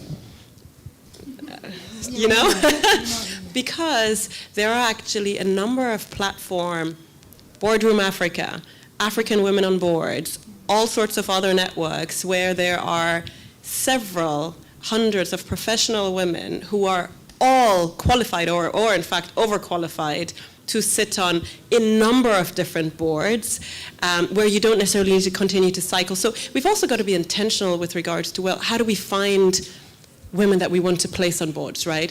Because if we continue, while I think it's great when we call somebody up and say, hey, do you have a referral? We always keep it within that, sort of same circle of people, and that's why it's always the same 20 names that circulate. It's like that in almost every market. So we have to be more intentional to say, where are the senior women? Because guess what? They're out there, they're qualified, and they're more than happy to serve on boards. Absolutely. So there was clearly a lot of passion around that question. We'll close it out here. I'm glad it was interjected because we didn't talk about the role of government, right? We didn't talk about the role of regulation. That's a whole conversation that we should have maybe next year. But just for the final word, I could give it, but I want to turn to Nadia. I'll allow you to give the final word. There you go. No, I think we've had a very interesting conversation today, and we had a very interesting conversation offline. I think we're all aligned that it really comes down to intentionality and education on both things. Like the younger generation needs to be there, stronger, more confident in themselves, willing to take opportunities, willing to put themselves out there, not taking it personally. And on the top level, top-down kind of way, businesses need to be more focused and more aware and conscious about the decisions they're making and make this a priority. And I think at the point when these two meet, this is when it will finally not be a problem anymore. Sure. Absolutely. Thank you. Thank you very much. Give them a very, very, very big round of applause. What a great panel. Oh, that would be great. Yeah, sure. Now I'm going to take a photo. You're welcome. Emily, you're taking a photo.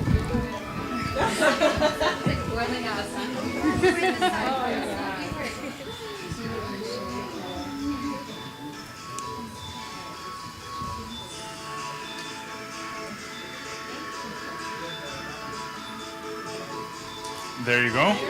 Thank you. Super. So, building up on that, we're going to be moving to the Fintech Startup Innovation Challenge, which is sponsored by the AWS. So you're going to see a couple of pitches that are centered around female entrepreneurs, right? Or startups that are built by female entrepreneurs, both in Series A, or fundraising Series A, and fundraising Series B at this point in time.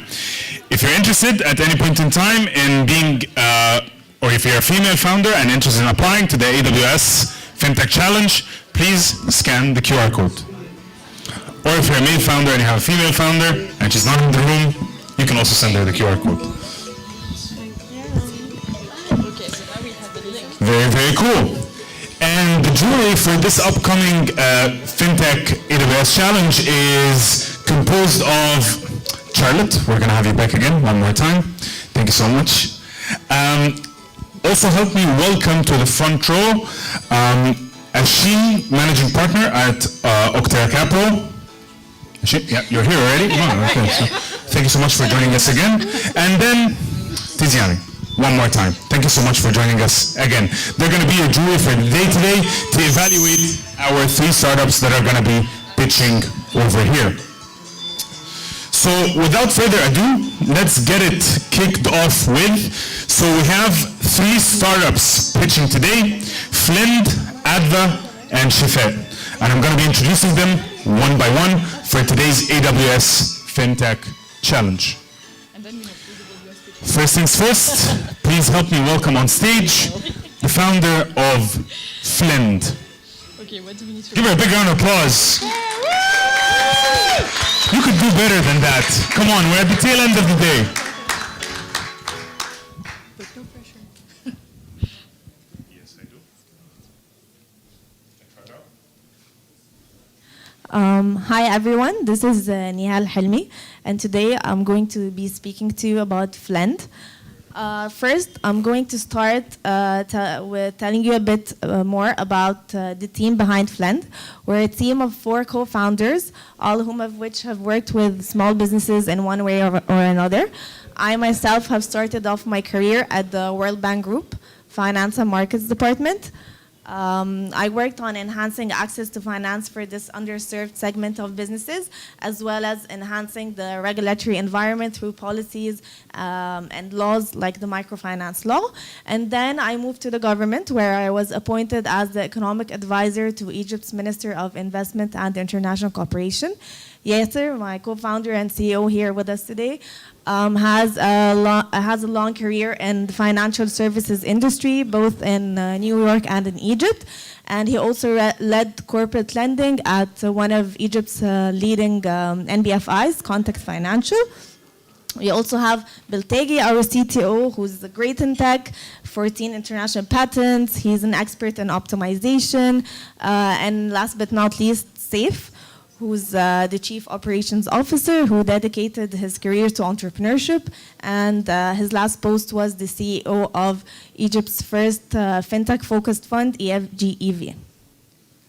So throughout our careers, we have witnessed firsthand how underserved SMEs are and how massive the financing gap is. As you can see, these 3 entities were failed to adequately address the financing needs of SMEs. Banks are country averse and lack adequate resources. Conventional NBFIs rely heavily on workforce and manual work, take a lot of time, while fintech startups are not regulated, and hence they're not able to scale because they don't have access to low-cost bank funding. This leads to a highly inefficient market. This is why we co-founded Flint. Flint is Egypt's first tech-enabled, data-driven financing solutions platform dedicated to small businesses. So we're tech-enabled, data-driven, regulatory compliant since inception, and also 100% dedicated to SMEs. We provide fast, flexible, fair, and friendly solutions. financing solutions. How do we do that? What we did is that we built a tech infrastructure that helps us avail and optimize financing to small businesses. We do that through offering short-term working capital financing to small businesses, tenors that are from 1 to 3 months max.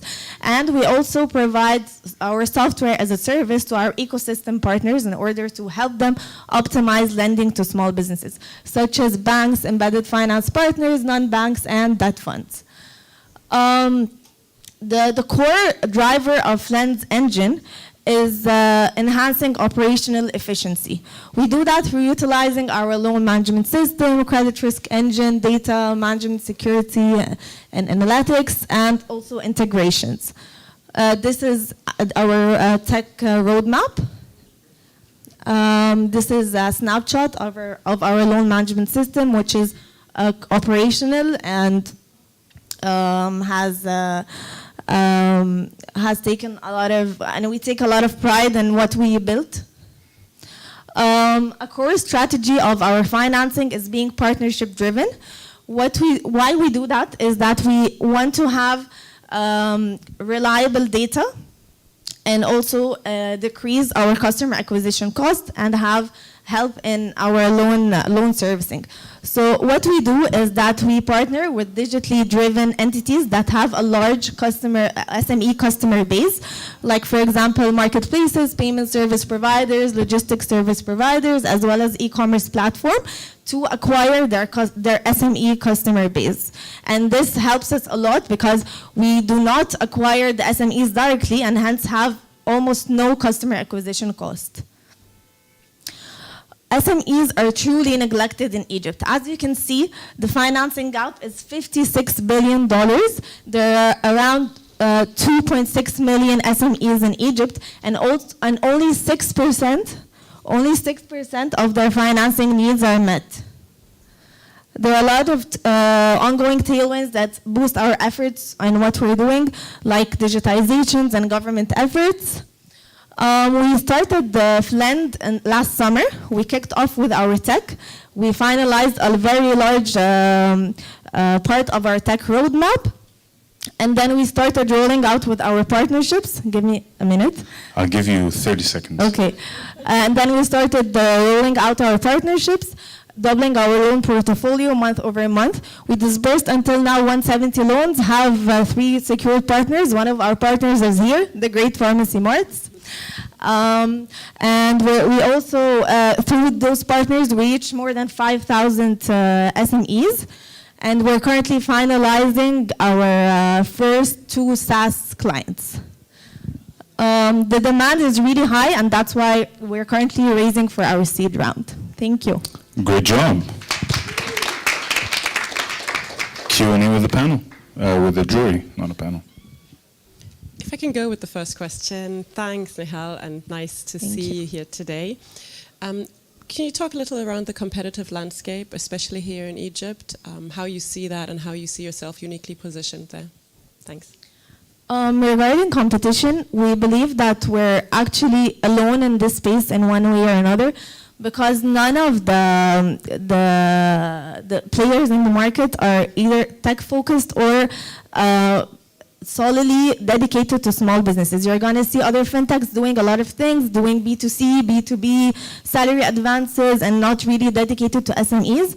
And also, the conventional players in the market are not tech-based at all, so they take a lot of time. Their data is not really reliable. So yeah, there is competition, but we feel that we have a competitive edge from that side.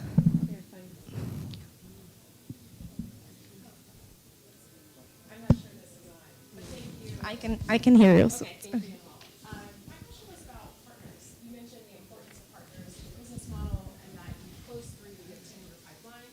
Talk to me about how you plan to... Okay, I'll start over. So you mentioned the importance of partners in your business model, particularly to lower your customer acquisition costs, but you've closed 3 and you have 10 more in your pipeline. How do you plan to close those next 10, and tell me what you understand about kind of the sales cycle and closing those partners? So when I speak about partners, as I told you, they're like the marketplaces, the payment service providers, the e-commerce platforms, the logistics service providers. We closed until now 2 marketplaces and 1 logistics service provider, and there's a lot of demand in the market. As you can see, the gap is huge, and a lot of these entities want to embed financing. So there's a lot of demand. It's not just 10 in the pipeline. There are a lot more than this.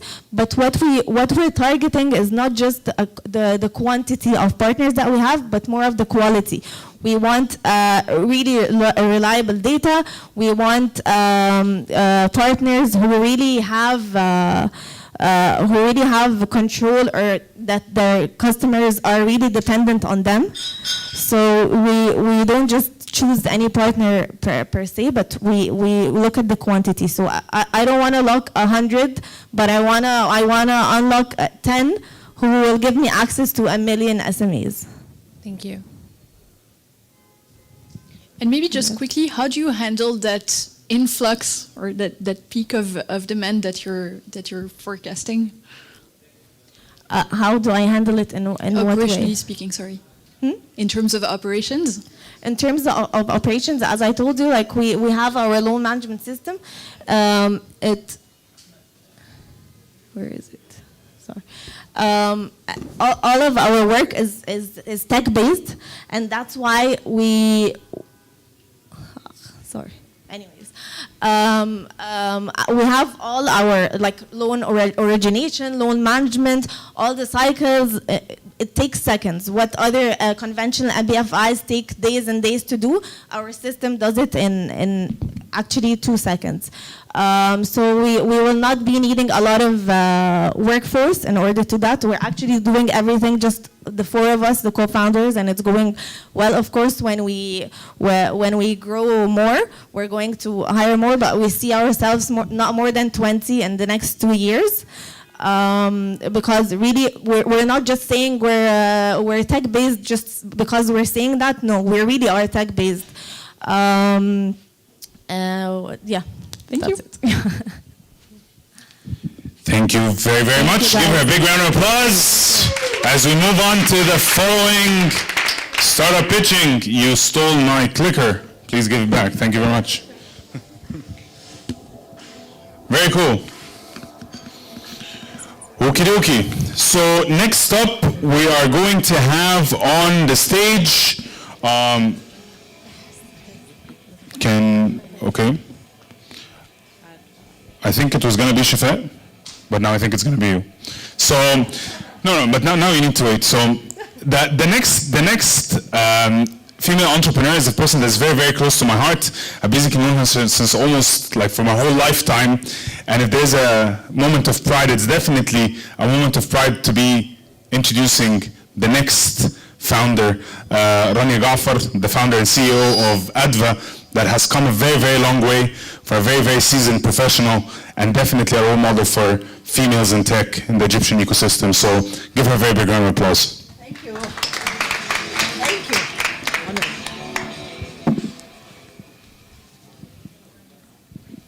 Hi. I'll try to abide by the 5 minutes, so let's see how we go. So this is...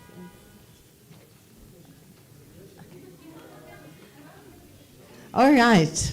So Adva is very dear to me. It came as an idea out of the previous job I had just before starting Adva. I was managing Kareem in Egypt, and I had hundreds of thousands of captains, drivers, who earn very decent amount of money every month, and they are unable completely to get any financing. So comes any basic need, be it school fees, health services, whatever they need for their day-to-day, or even their car servicing, their car insurance, they cannot get any financing from anywhere whatsoever. So this is where we started to think. So we have invented a consumer marketplace that allows financing for basic needs. For consumers who are completely unbanked. We have managed to create, we have superseded now the $10 million GMV. We have 12% average margin, and we have received $1.8 million in funding.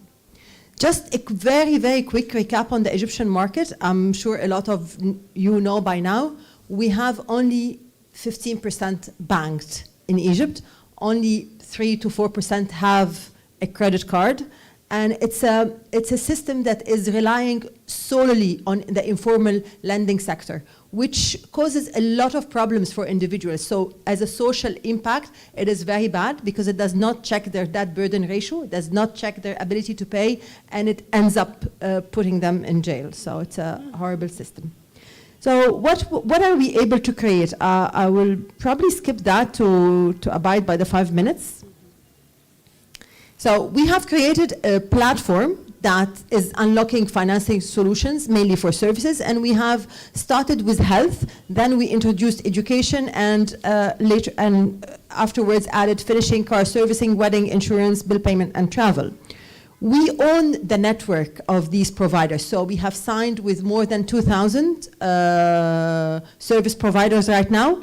We have signed with all the financial institutions that are not banks, that are under the Financial Regulatory Authority.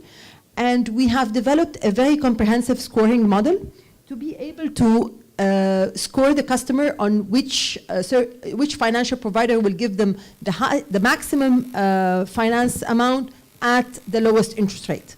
And we guarantee their finance. Most of the customers, they get finance in 30 minutes. They do all the document processing through Adva, so they upload their KYC, the complete KYC on Adva. And this is what we are really, really proud of. We have all these financial providers, which are the biggest consumer finance companies in the market, under one umbrella. The customer creates the profile, then it goes through our scoring engine, which gives the maximum amount at the best interest rate. This is what we are scoring on. And it allows us to get a conversion of more than 60%. Then going forward, we are developing a more comprehensive scoring engine that will take into account the alternative data and the historical data. So we have a very high tech infrastructure right now. I mean, we have developed it on the go, and this is the beauty of our model. We have done things like our promo engine and our dashboards for the doctors. The doctors in Egypt, they still use the pen and paper, so using any integration or any software with them will be useless. So we have developed a very simple module on their mobiles where they can give us the leads for the customers, and they can as well follow up on their patients, on which stage are they, so they can plan their pipeline, they can plan their operations day, they can know when are the patients finalizing their paperwork. So we are okay, back again, our revenue model is twofold. We get up to 12% from the service providers, and then we get a kickback from the financial institutions that is not related whatsoever to the collection of the debt, so we get it upfront on day one on the issuance of the loan. And our average ticket size is pretty high. It's $1.3K, while the market today is working around less than $500, a lot less than $500.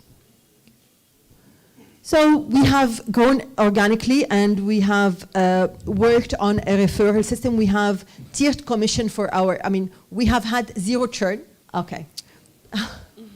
I'll just go to the last slide. Okay, we have had 15K transactions. We managed, and this is our revenue. We are doing a seed extension right now. We're not on a Series A level yet, but we thought it would be very nice to get to know everyone and talk about Adva. Thank you. Fantastic. Big round of applause. Super. So, jury, let's move on to Q&A. Some of the jury I already know. Very nice. Thank you so much. I want to start where you left off with fundraising. Can you talk about how you plan to use the capital from the seed extension? Sure. it's basically mainly for the scoring engine. We are very passionate about what we're doing. In Egypt, there have been so many trials, even with banks and with mobile operators, and none of them have succeeded yet. So we have managed to get a very good team that has worked in banks and in mobile operators, and they exactly know where the barriers were, and we are working on matchmaking with the 15,000 transactions that we already did successfully. So that is a very good base to start from. And we need to develop that. So our runway to develop that is around $300,000 to $400,000, and we need an amount to test it. And we will not be testing it on cash basis, because cash is a very high burn, and it's still it's very premature for an Egyptian market to be lending in cash. We are doing overdraft in terms of grocery, in terms of electricity. So it's all, again, necessity in terms of pharmacy drugs, in terms of, so all necessities, and a maximum of 20 days, 25 days. So you have to pay it in full when you get your salary. So it's an overdraft model that will allow us to test on at least, we need to test it on at least 2,000 transactions, because right now there are a lot of opportunities in the Egyptian market to partner with some of the big names, such as mobile operators. Great, thank you. Pleasure. Yeah, just maybe quickly on your customer base that you've already acquired, where in Egypt do they lie? Because of course the unbanked population is more so outside of large cities. Where are you planning on testing, and where are the guys today? Okay. You'll be surprised, a lot of the unbanked population is in Cairo as well. We have 70% in Cairo, 30% outside Cairo right now, and we have 15% of our customers are banked, and 85% is unbanked. So it's a good mix. Maybe I think over the last 3 months we moved to 20% banked, because with the introduction of the finishing product, it is a high ticket product, and it's getting a lot of the banked customers as well. Thank you. Sure. Nice to see you in person. We've been speaking virtually. Maybe just a question with regards to the evolution of the product, and whether you see a sort of white labeling of the product in future, based on the data that you'll have, and the learnings and all of that, and whether you think that would be something that would be interesting for the market, interesting for you, just out of curiosity. I think it would be very interesting for the market, and definitely interesting for me. I mean, I think again the key is to crack the technology, which we have already started to have something coming out. We are scratching the mobile SMS data, and in Egypt you receive an SMS for everything you do. So if you pay if you recharge your mobile, you get an SMS. If you pay your electricity, you get an SMS. The supermarket sends you an SMS. The bank, so everything sends you an SMS. So there's a lot in the financial data of the mobile, and that is version 1. We are in talks with mobile operators. The whole idea is they have data that they have failed to use, and there is no way that they were going to take the credit risk themselves. There's no way they're going to do that. So if we can, what we are discussing is to agree on traffic lights. So I'll tell them when the customer fulfills 1, 2, 3 on your network, this is green, this is orange, this is red, and then we combine this data with our model, and we get a bank to finance them, or a financial institution, or we go. There's a lot of individuals and institutions who want to be in the lending space. A lot of it is in dollars, which is not a good time right now for us, but I think 6 months down the track, things will stabilize, that we will be able to borrow in dollars again. Thank you all very much, and thank you very much. A very big round of applause. Okay, and last but not least for today's, why am I holding 2 microphones? Last but not least for today's Fintech AWS Pitch Challenge. Yeah, I'll give you one. You okay? Let's go. We're gonna pitch together? I never saw a startup before. No, I'm joking. No, I never saw a pitch deck before, but I can try to wing it. But definitely one of the really exciting startups in the Egyptian market or the Egyptian startup ecosystem. Again, as a previous life medical practitioner, a medical professional, I can completely relate to what's going to be pitched in the upcoming 5 minutes. Definitely an extremely exciting startup that is going to be on stage right now. Please help me welcome the co-founder of Chefaa. Give her a big round of applause. And I need the clicker. Now I'm stealing clickers also. Okay. I have a big problem. Hello, I'm Dr. Rasha Rodi, co-founder and COO of Chefaa, digitizing a patient-centric pharma industry. As you all know, pharma company and pharma markets will keep growing because it's actually driven by the chronic illness worldwide. In the MENA region, the pharma market is estimated to exceed $47 billion, while in Egypt, with an obtainable market more than $1 billion, expected to grow than that in the 5 years, and in the case, more than $3 billion. It was very clear that digitizing this fast-growing industry is necessary in our MENA region. As you all know, all the stakeholders of this industry have their share of pain. In patients, they share the same problems worldwide. Unsustained access to the recurring prescriptions, unforeseen market shortages, especially in Egypt and the MENA region. There is poor insurance penetration or variable insurance penetration across the different Arab countries. For example, in Egypt, we have a very low insurance penetration of actually from 2 to 4% now, expected to reach 8% maybe in the next 5 years. While the pharmacies, because we have a very fragmented pharmacy marketplace, there is limited geographic reach to customers for every pharmacy. We can have a pharmacy every 100 meters in Egypt. Extremely fragmented. There's uneven payment terms to different size pharmacies from distributors and wholesalers. As for the pharma companies, with a very big pain that affects their ability to serve the patients, there's serious lack of accurate data about the market, and there is a lack of generated customized insights for every product of these pharma companies. So what Chefaa is trying to do is to digitize this industry to help chronic patients improve their compliance for a better outcome. And to do so, we are tackling the need of every industry stakeholders in the pharma industry through a tech-based GPS-enabled pharmacy benefits platform. We have B2C directions and B2B direction. We started only by providing the B2C services where we have a mobile app. Basically, the patient can upload their prescription, choose method of payment, submit it. It will be directed to the nearest pharmacy as per the GPS location. The pharmacy on the other side can validate the prescription. If they have what the patient needs, they will simply accept, prepare, deliver, hassle-free, within 45 minutes up to 2 hours based on traffic. If they don't have what the patient needs, the prescription is forwarded automatically to the next pharmacy, and so on until a pharmacy accepts, prepares, and delivers hassle-free, bypassing any unforeseen geographically market shortages.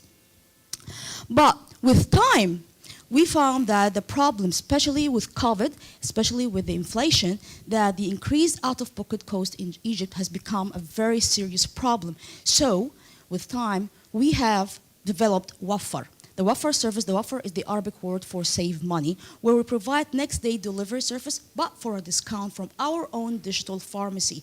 We are legally capable to have our own digital pharmacy after updating our commercial registration. And in order, because as I said, we have a very poor insurance penetration, we have launched Chefaa Plus or Wafar Plus, which is a subscription-based service that gives patients access to an end-to-end healthcare experience at discounted rates, including the pharmacy, diagnostics, the imagings. All the pharmacy services, of course, are provided by our own digital pharmacy. So, coming to the other industry stakeholders. Throughout this time, we have been able to generate from the big data, data mining, and machine learning to generate accurate insights, clean big data sets that we have started to monetize in April 2021 after graduating from the Google Accelerator for Startups to pharma companies. And this product, the Chefaa Business Intelligence Hub, has grown that now has the top 10 pharma companies as our clients. GSK, Bayer, Sanofi, AstraZeneca, all of which have upgraded their contracts with us till the year 2023 and actually upgraded their packages with us. Also, with this data, with more than 4 million orders fulfilled till the end of March, we can now have the data that can help us predict the need of our partner pharmacies, help them to provide them with their supply, especially the small pharmacies. And that's why we launched our partner pharmacy supply model in the Q3 2022, where we can offer the service of supplying the pharmacy needs to our partner pharmacies at better payment term, helping them to face the inflation, the current situation, to keep them up and running. But this is only provided to our partner pharmacies because we have the scorecard for them. Yes, I'm going to be fast. Pick one slide. Wrap it up. Okay. I'm fair and square with everyone. Okay, then we have now actually also penetrated the insurance market. We are now start to provide the insurance services. We have free cloud services supporting all Arabic-speaking population with more than 11 million monthly triggered users now on our Chefaa platforms. And this is our model, the B2C and the B2B, subscription, commission, retail services. We have fulfilled more than 4 million orders, generated more than $80 million in GMV. Amazing. Yes. I love it. Thank you. Awesome. And we are about to. Give her a big round of applause. Thank you. And we're about to. They're still going to ask you questions, so you can run through the slides again. Yeah, and this is a very good slide, and I'm sure they would be asking about. Can you maybe start by going back to the revenue model? Yes. Please? Thank you. So, yes. So, as you know, we have, as explained, we have different models. We started with only the commission-based model, where the order is directed to the pharmacy, and we take our commission. Okay, this is a simple 5% on pharmaceuticals, 10% on the non-pharmaceuticals. And then after we have added the Wafar service is actually provided by our own digital pharmacy, so we have access to the distributor and the wholesaler. The margin is higher, up to 16%. Also with the Chefaa Plus or the Wafar Plus, this is a subscription-based service of quarterly subscription, 99 EGP. Plus, the sales that come throughout the pharmaceutical products come from our pharmacy that we offer the clients there 20% discount. The margin there can go to 5 to 6% from that. As the new product, Chefaa Insurance, basically we have a 4% gross margin through that. For the B2B models, the BI Hub is actually a package customized to the need of our client. They can go from $1,000 up to $4,500 based on their need. The objective is awareness, marketing, increased sales, and so on. The 1K monthly package is our average monthly package. In 2023, we now have clients at $4,500 package. As for the Chefaa Supply, our most new actually model, we are now offering this service we started with only 3 pharmacies. We now have 28 pharmacies in only 3 quarters, supplying them with their pharmacy need as per the machine learning patterns predict. And we have other entities and NGOs with thousands of beneficiaries supplying them with their pharmacy needs. The most recent signing was with Bahia Foundation, the leading foundation supporting females with breast cancer. In the supply side, what's great about it is that the margin grows passively from the supply side, because the more purchase we make for our clients, we unlock higher discounts from the supply side. So it is growing throughout the time, all of which the data from our machine learning patterns help us to monetize later to support our industry stakeholders and partners. We started with the pharma companies, and now we're supporting our pharmacy partners with that. Why only our pharmacy partners? Because we have a scorecard for every pharmacy to predict the risk of payment later. I've got 2 quick questions Yes. for you. One is around the competitive landscape, and I know you had a slide there. So obviously we know that the pharmaceutical market in Egypt is, first largest in Africa, second largest in MENA, and obviously a lot of interest, especially of recent. We see some new market entries, both internal and external. So it'll be great to get your take on sort of how you see yourself within that competitive landscape. Second question is a quicker one. It's just how big your team is overall.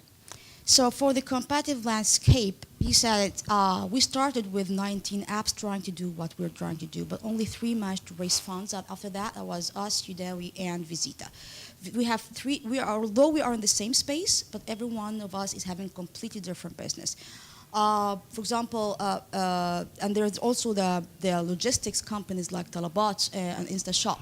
So Why Chefaa? Because Chefaa has with our clean, big data sets that is monetized to serve the patient, and our scalable light asset technology, we are very different from what they do.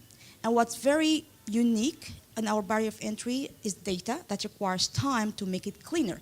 So what you're saying could be true 5 years ago, when, for example, Talabat and InstaShop was not providing the pharma company.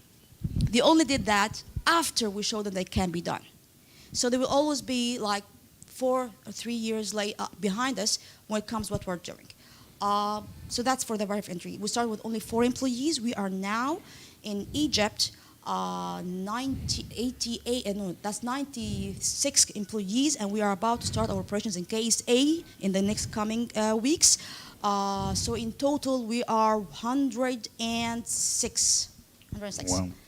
Yes, thank you. Oh, wow. Congratulations for that. Thank you. Poking the bear there with Talabat and InstaShop. So I'm going to make sure that this is recorded and sent to both general managers and MDs, since my wife is the managing director of Talabat. Thank you very much. Appreciate it. Give a very big round of applause. That means you can help me set a meeting. There you go. You poked the bear. You poked the bear. One quick question. One quick question. One quick question. I was curious to return back to the revenue model, actually.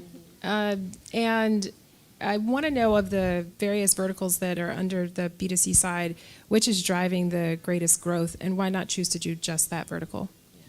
Which is driving the growth? Yeah. Yes. Okay, so Chefaa now, which is the marketplace, basically is what we started on to drive the engine to launch the rest. So till the beginning of 2022, it was forming the majority of our revenues. But it's a commission-based model, and with the inflation, it is very difficult to negotiate higher commissions with the pharmacies. So it will be solely dependent on volumes of orders. You cannot grow the margin here.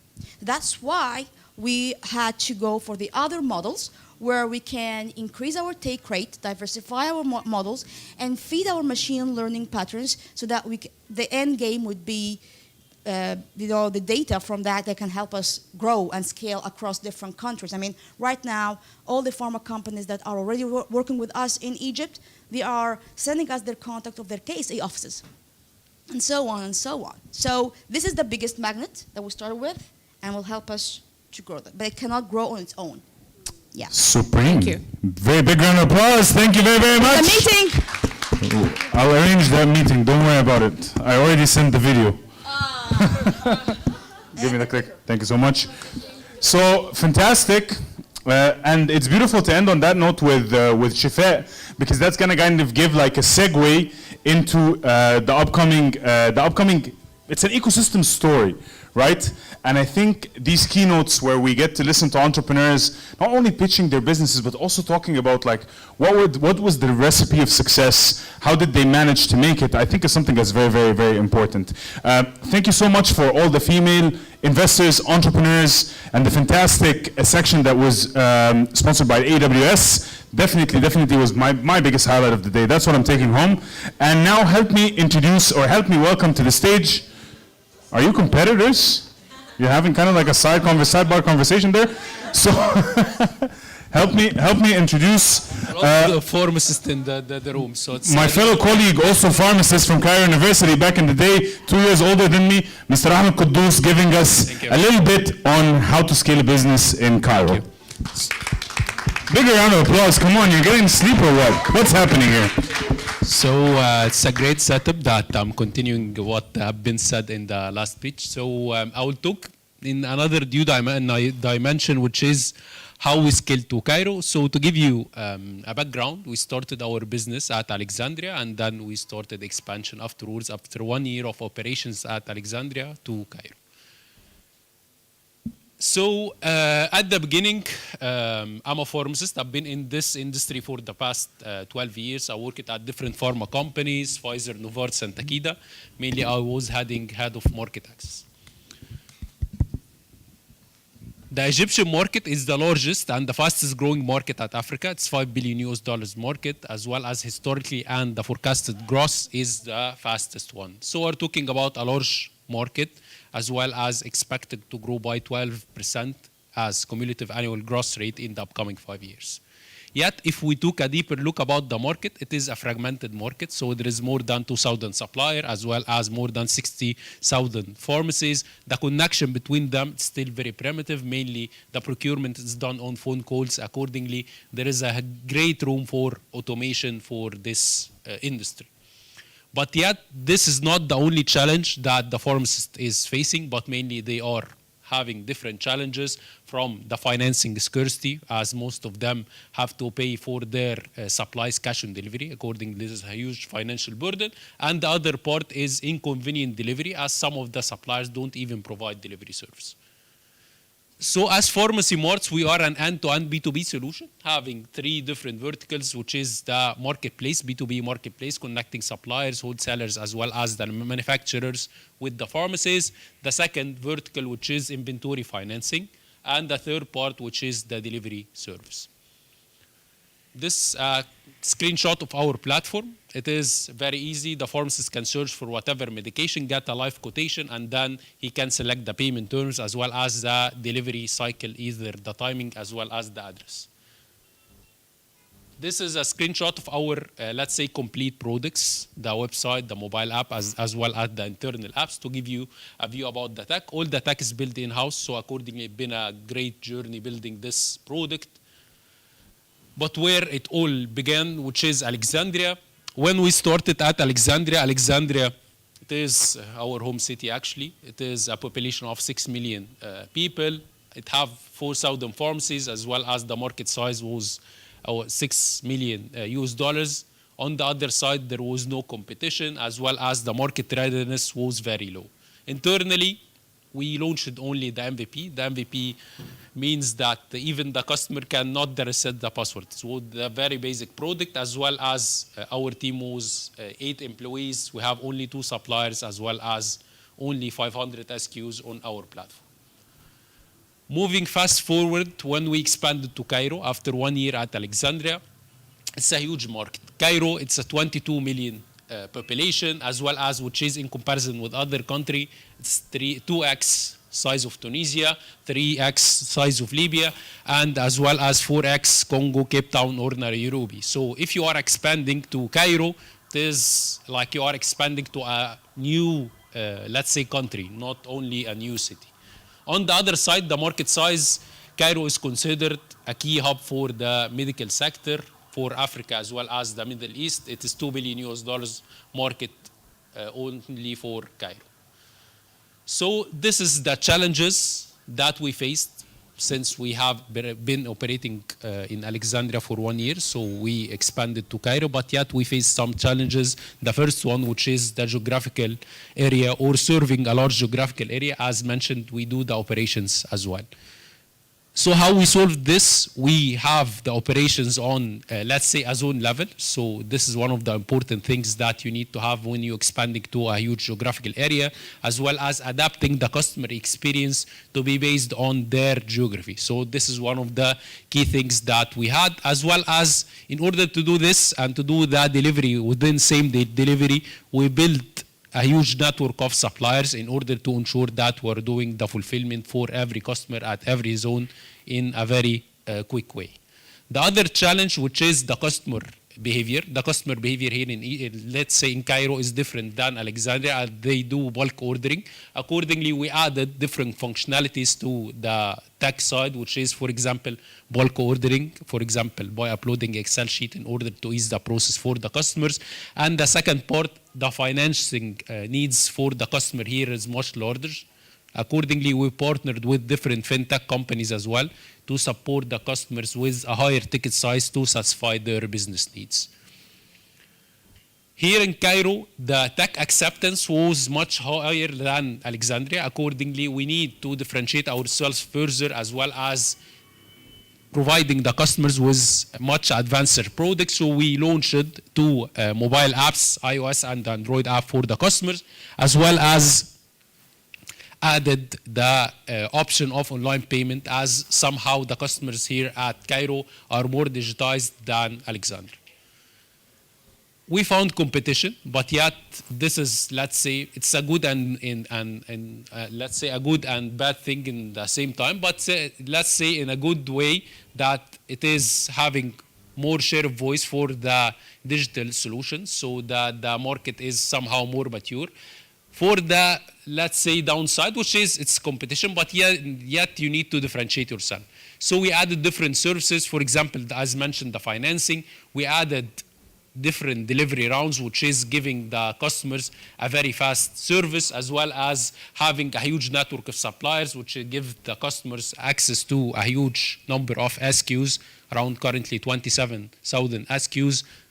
On the other side, we needed to ensure that we have competitive share of voice through a clear brand identity that we have as Pharmacy Marts, communicating to the customers through omni-channel engagements, either the face-to-face, our sales team, or through the digital channels. And the last thing, which is not only having to communicate with the customers, but communicating with the customer with the right frequency as well through a dedicated sales team app.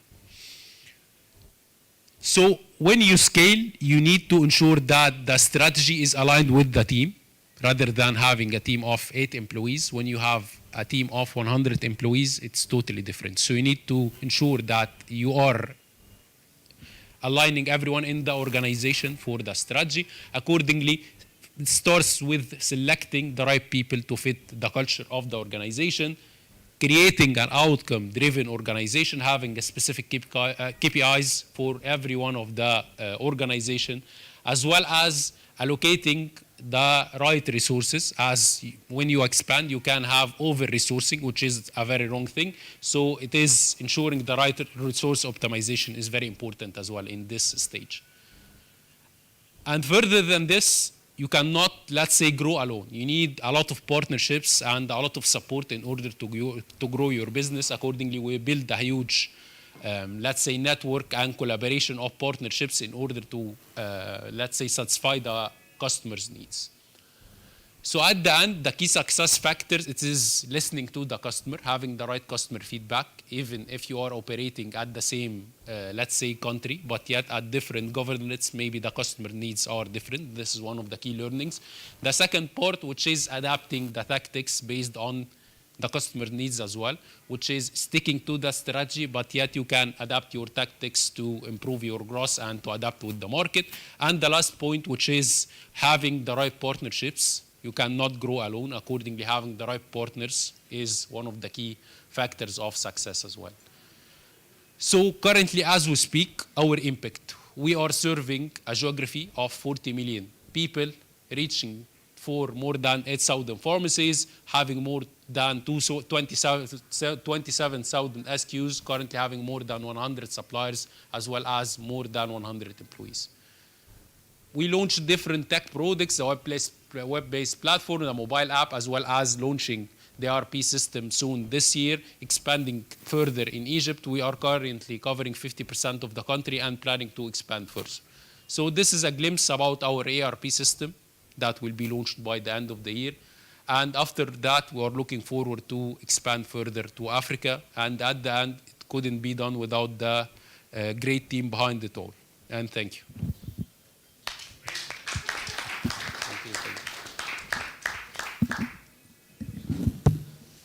That was awesome. Thank you so much, Ahmed. Wait over there. Does anyone have any questions for this fantastic young man over here? Thank you. Any questions about scaling in Egypt, building a startup in Egypt, growing a startup to Cairo, success stories? Can you just maybe now tell us what's going to happen next with scaling up across territory? Do you have a strategy for scaling up outside of Egypt? And what is that? Which go-to-market strategy for that? So if you are talking about, let's say, for some of the markets like the GCC, you need some, let's say, key partnerships in this space in order to expand to those markets. So if we're talking about the GCC markets, of course, it will be by joint ventures. Some of the African countries have our, let's say, same market dynamics, which is very, very important thing.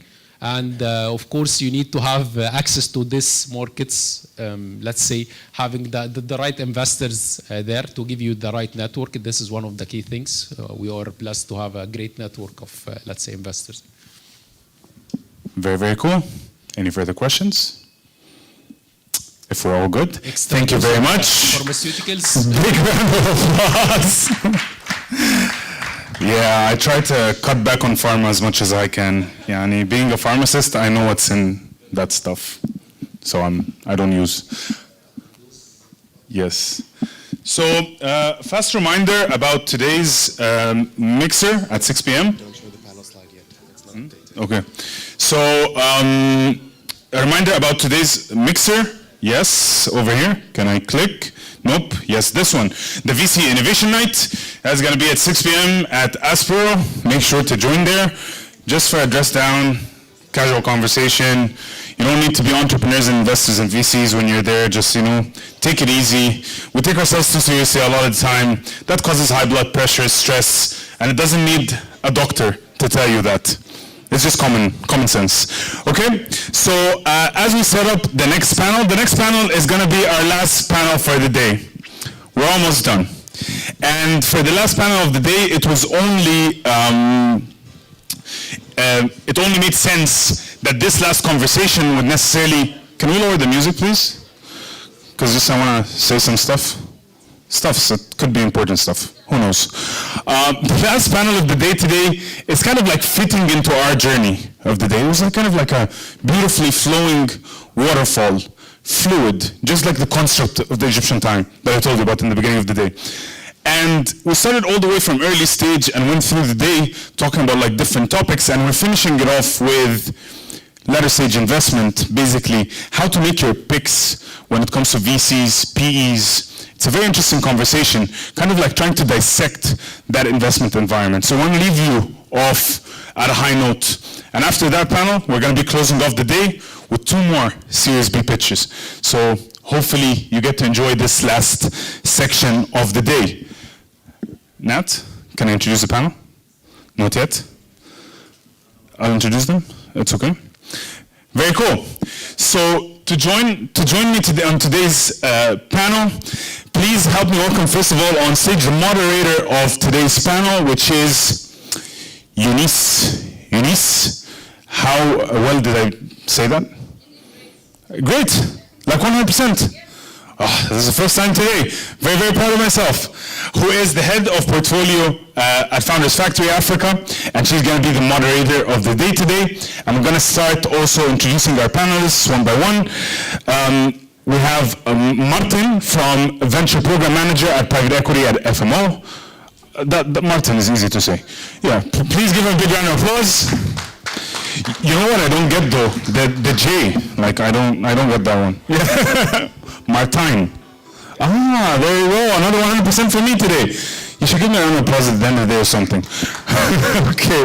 And next up, please, can I invite on stage Chefaa, who's the managing director at Loeb.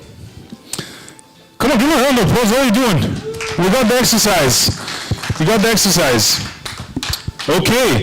And next up, can I have Dr. Ola Brown, which is the founder of HealthCap and Flying Doctors Nigeria. Give her a very big round of applause. Well, I practiced medicine for a while. I didn't know a doctor can fly, so I'm interested to hear more about that.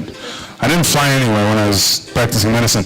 And last but not least, help me welcome partner at Orange Ventures, Middle East and Africa, Gregoire.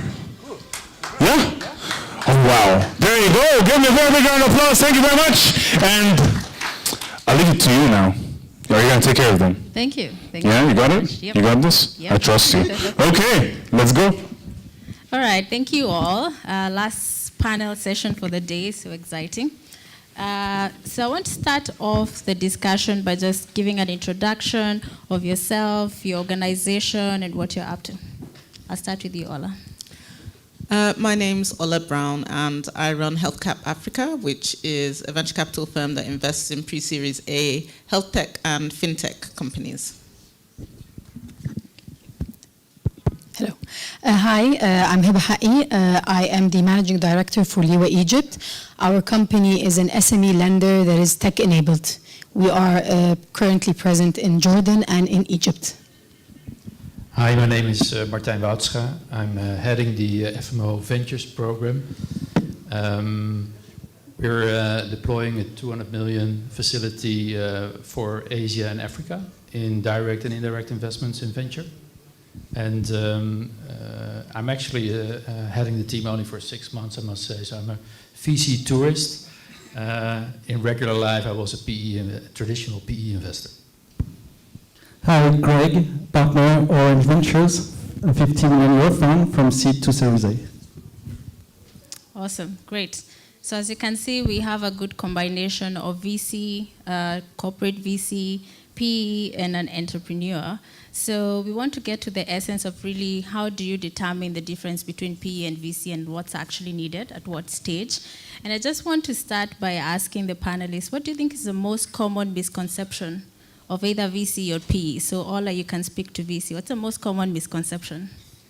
I think that VC is about vibes and PE is the serious one.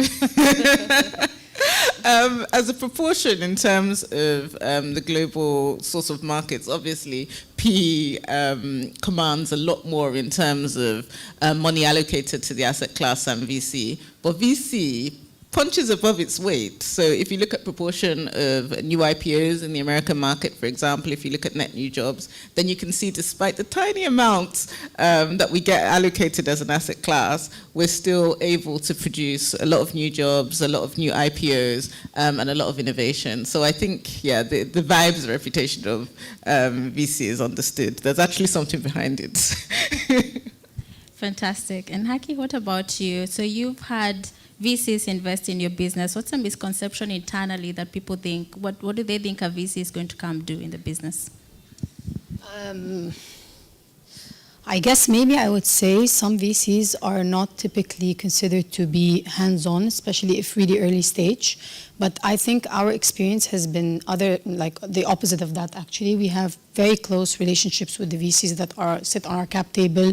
They provide a lot of mentorship, guidance, network connections, help with regulators. Our business is very heavily regulated in the countries where we operate. So I think this is a misconception I can comfortably speak about. Okay, so far we have vibes people who are not hands-on. All right, moving over to PE. Well, I think one of the misconceptions that's often out there is that when a PE investor comes in, they will directly or immediately fire the whole senior team and take you out of it, right?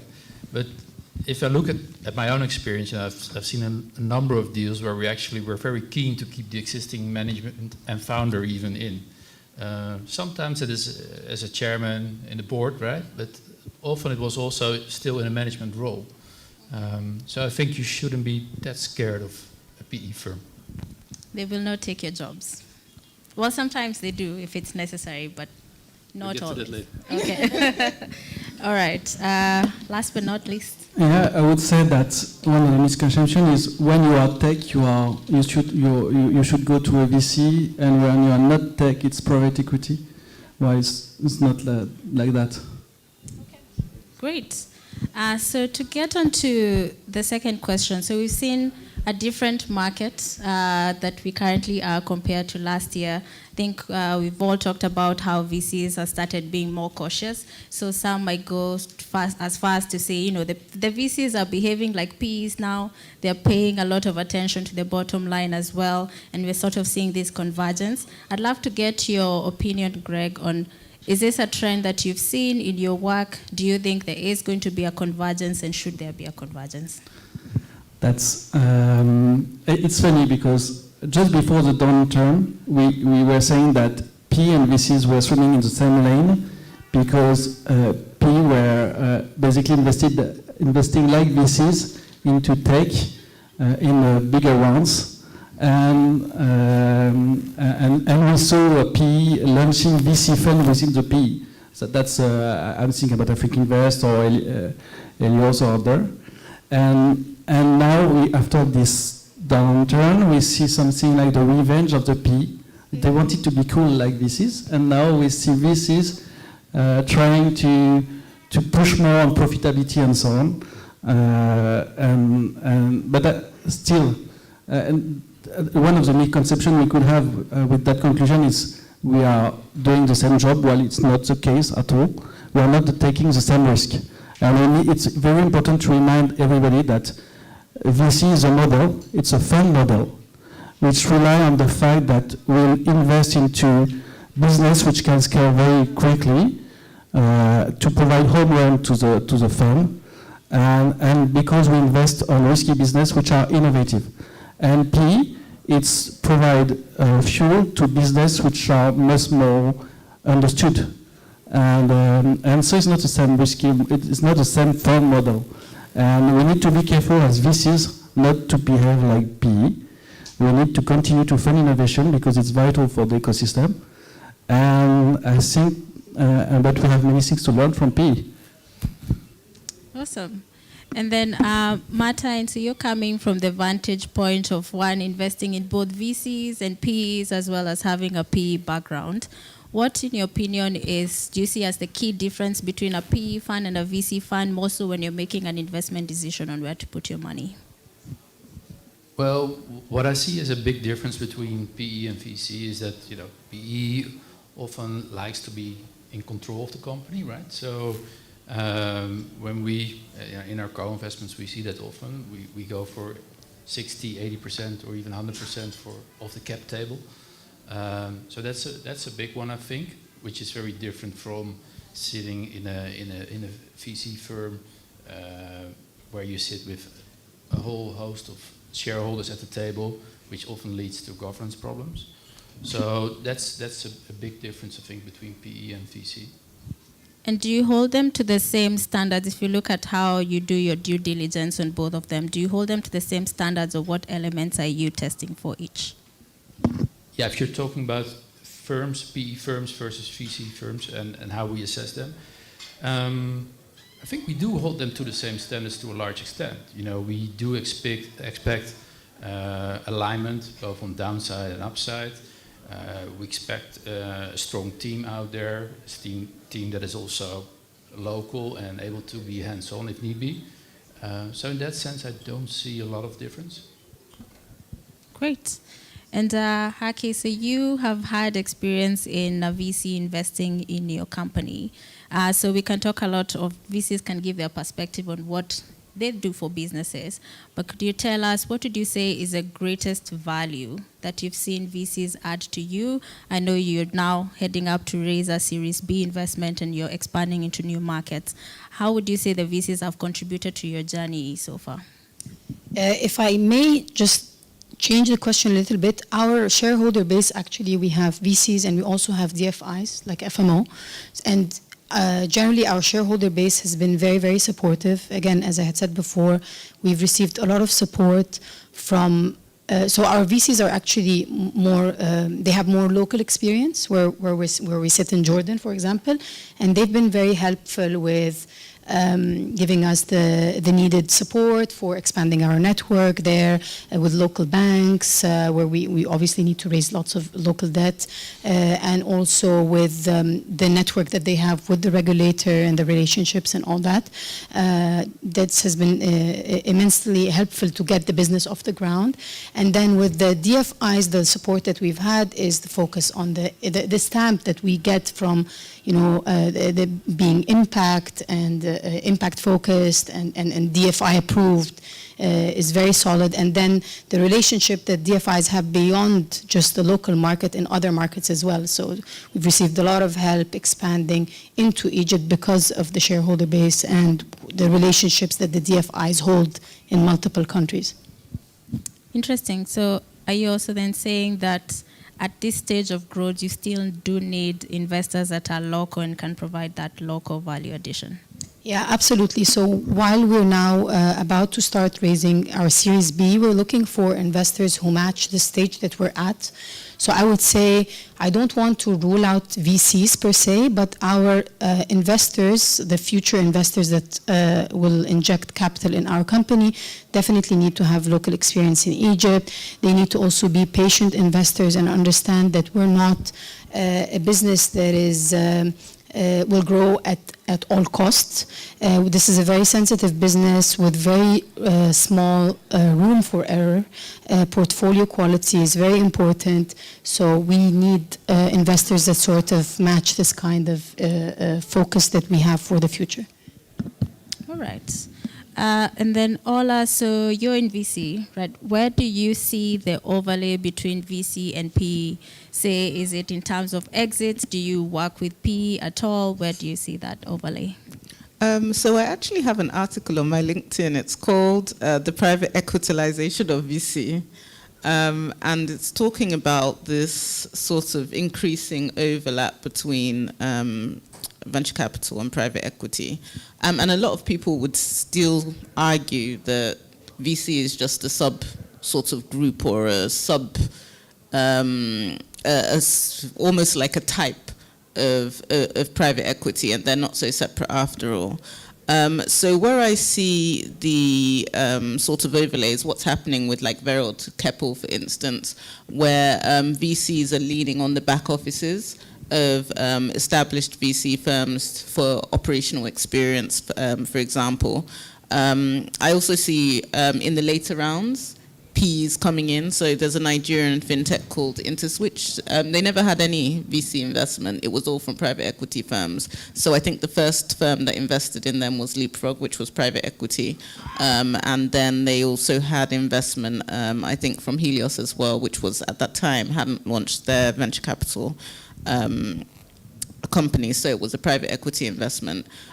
So a lot of the companies that actually have strong fundamentals seem to just go straight to raising VC, and that allows them to take more money off the table than if they were raising traditional VC.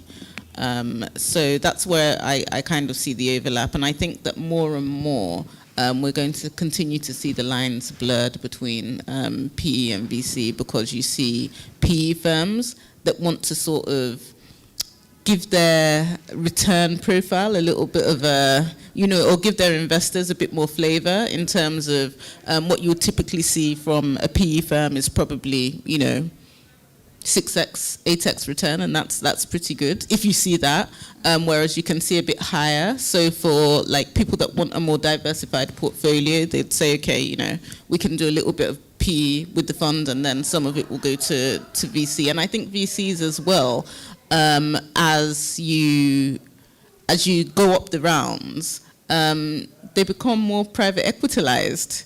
I've just written a book called Journey to Series A.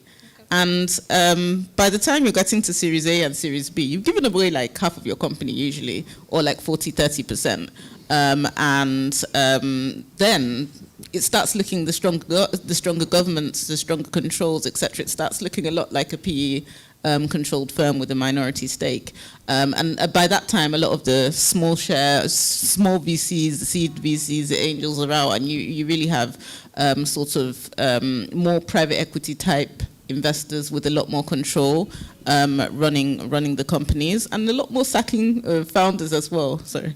No, post Series A and perhaps Series B, you see investors being a lot more aggressive than you see in the earlier rounds. So I think that those lines will continue to blur, and we'll be seeing a lot more mixed firms, not just because of what we want to do as investors, but because what our LPs want. We're seeing the need for diversification in portfolios is becoming, a stronger voice from LPs, and people have to develop different skill sets to be able to bring about those kind of returns that the LPs want to see. Fantastic. And I know that, Greg, you have a strong opinion on that distinction again between VC and PE in terms of innovation versus a more traditional-led businesses. What do you think about looking at the bottom line as far as VCs goes? Because, there is the first stage of growth where you're looking at top line, not bottom line, and sometimes breaking even too early can even be a disadvantage to a company. So I'd love to get your thoughts on, as far as that conversation, PE versus VCs go, do you think it's a right way to go for a VC to start looking more and more at the bottom line? I think it's a very good news for the VC industry that this industry lands, and the narrative around the growth went too far, and we saw things which were not, I think, relevant on the market. The fact that you can acquire customers which won't never be paid back, it should be a red flag for anybody. But we were in a situation where we had something like a Ponzi scheme, and so we had to play that before the downturn. We had to play that game, supporting startup to get a certain market share, whatever is the cost, which was very dangerous for the industry. And I think the landing is it seems to be okay. It's not a fall, it's a landing. And the fundamentals are coming back. And at the end, if there is no business delivering cash and without any capacity to be at some point in the capacity to decide to make an arbitrage between growth and profitability, it's dangerous. And this is what we are learning now, is how do you manage to combine the necessity to deliver growth, but whenever you need, you can decide to stop or to reduce the path, the speed, and be break even. And that's why I think we need to be very focused as a VC to be able to always have a plan B in case there is no more cash. And this is how we will be able to build a stronger ecosystem. But again, a VC model is based on the fact that you need to have to deliver value with a portfolio which 80% of which could fail. Otherwise, we won't have anybody able to invest on innovation. And so we need to be very careful. There is a VC industry which objective is to finance innovation. It's not because you have tech that you are innovative. And again, there are many startups coming to VCs which are not relevant to VCs. And that's important when you are an entrepreneur to ask yourself, are you building a quite traditional business, marketplace, for instance, and you should go and meet some small PE funds, for instance, or more traditional investors, or are you building a very innovative, risky business and a big market, and so you should pitch VCs. Okay, great. And Martin, honing in on that break-even point, since you're looking at direct investments also in VC and PE, right? At what point do you draw the line and say, okay, this business needs to break even and start making some money? At what stage do you look at that? Yeah, I think for us, the point that we start looking at as a PE type of investment is indeed when it's profitable, right? You want to see sub-track record, at least a positive EBITDA. That's a key thing. And that's not only because you want to have that certainty, it's also because that allows you to actually borrow money, right, from the banks, which is also a feature that PE typically brings in. So that's, I think, an important piece of it, why we make that distinction at that point. Governance is sometimes also a clear consideration. How many shareholders are there at the table? Can you actually take that control that you want? And just also to the point of Greg is, PE, VC firms do have a high tolerance for failure, which PE firms do not have, because the model is completely different. As a PE fund, you invest in 8 companies, and you cannot, have one of them failing, because it basically will eat all your carried interest away. So that's why there's this insistence on, investing in good companies that already have a track record. Yeah. Great. So, Haki, it must be interesting for you to sit down and hear VC say, oh, this number of companies can fail when you're a company, and obviously you don't want to be in the number of companies that fail, right? So I guess for you, this question on exits is always on the owners of the PE and the VC to figure out how they're going to make their money.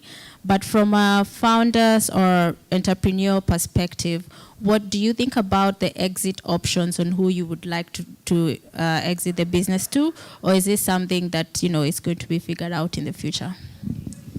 I would say that I think we're currently in the stage of raising Series B, where we expect to be profitable at the end of the year. So we still have a bit of time where we expect to fundraise before, we exit. Ultimately, I think our business model fits either a larger fintech that would like to add our business to their portfolio, or a bank that wants to expand into SME, something that is tech-enabled like Liwa. But I wouldn't rule out PE. Our model, once we hit profitability and the scale of growth that we're at and the sort of maturity we've reached in the company, we would also be possibly, could get funding from PE and ultimately exiting to a PE. I wouldn't rule it out, honestly.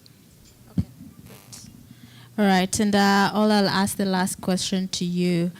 So given you're essentially fundraising from the same people that are investing in the PE funds, are there things that you find that, you're required to have that you think, well, no, that's probably not applicable for me as a VC, that's more of a PE thing? Are there any frustrations you find in the market, maybe on your side or in other VCs that, we're talking to the same investors, but the standards are different, they should not be the same?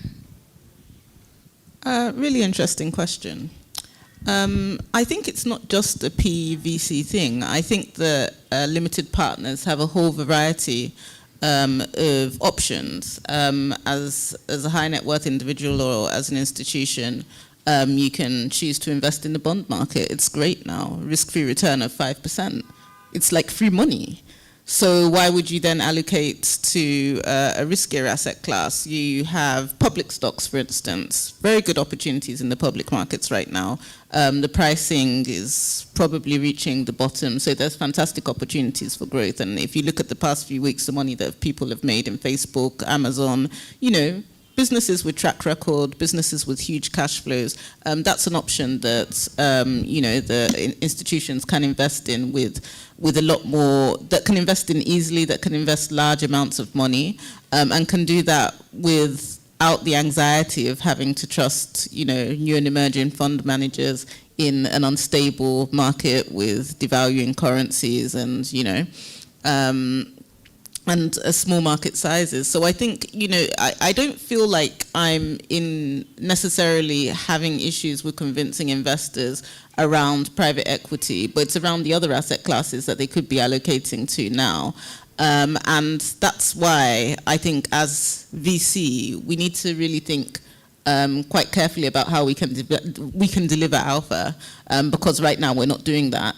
There's quite a few. I mean, my first fund that I raised in 2008 delivered a 25% IRR, which is like a top quintile fund anywhere in the world.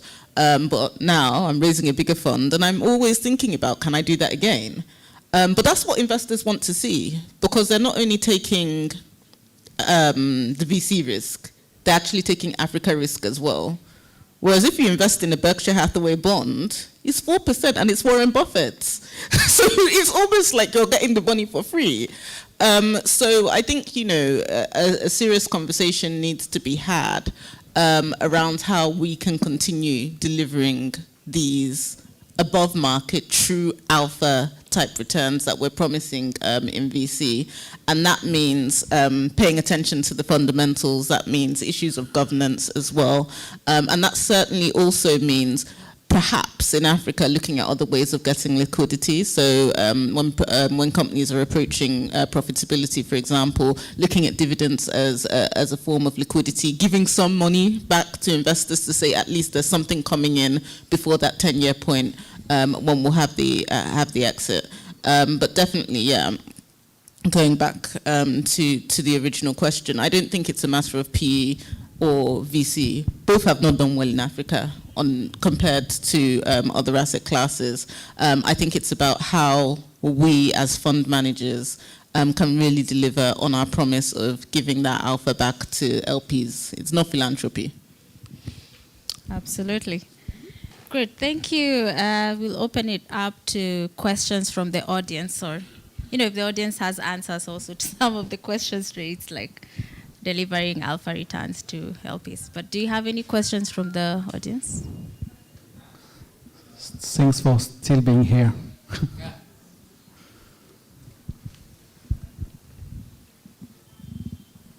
more directed to the PE side or the. What do you think is the current perspective of the LP market on what's happening in Africa? Returns, as Ola mentioned, not really showing superior anything at this point. Is it an impact play, largely funded by DFIs, but will it look like the VC in other markets, or is it going to become something else specific to Africa? Look, I cannot give a forward-looking answer on this. I don't know, simply. I mean, what we did see, of course, is that 2015, Africa was on the cover of The Economist. And in 2019, when I went to a conference, I only met other DFIs there. So all the US tourists had left again. It was a clear signal, right?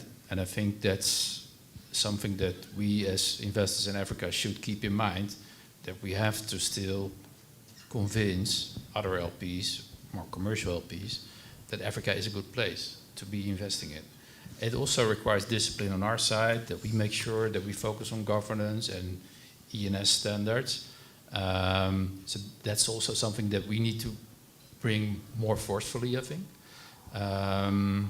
That's the only way we can make it an attractive asset class, because in the end that will deliver the returns that commercial investors want to see. But I think to date, indeed, commercial investors will say, well, you know, the return I get in Africa doesn't really fit the risk that I'm taking there. So.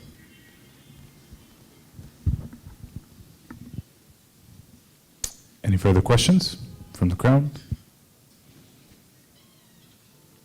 I think you can wrap up. All right. Thank you very much. Thank you. Please help me give it up for our panelists. What a fantastic conversation to end up the day. One final piece for today's agenda, which is going to be two fantastic startup. Do you want me to take a picture of you guys? Yes. Yeah. The selfie was cute also.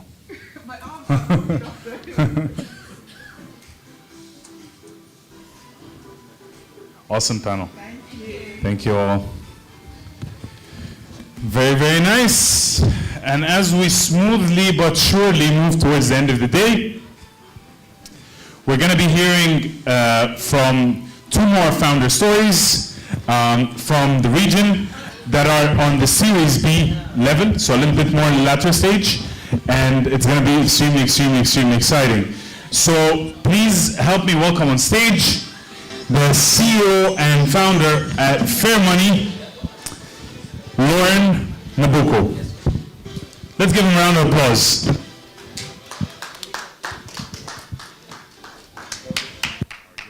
Yeah, thank you. There you go. All right. So, hello everyone. All right, I guess.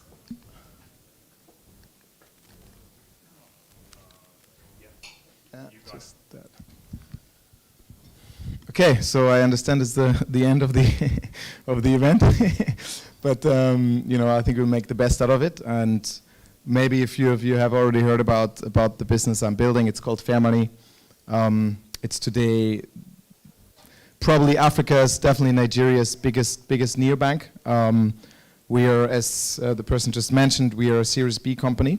So already doing this since a long time, 5.5 years, going into our 6th year.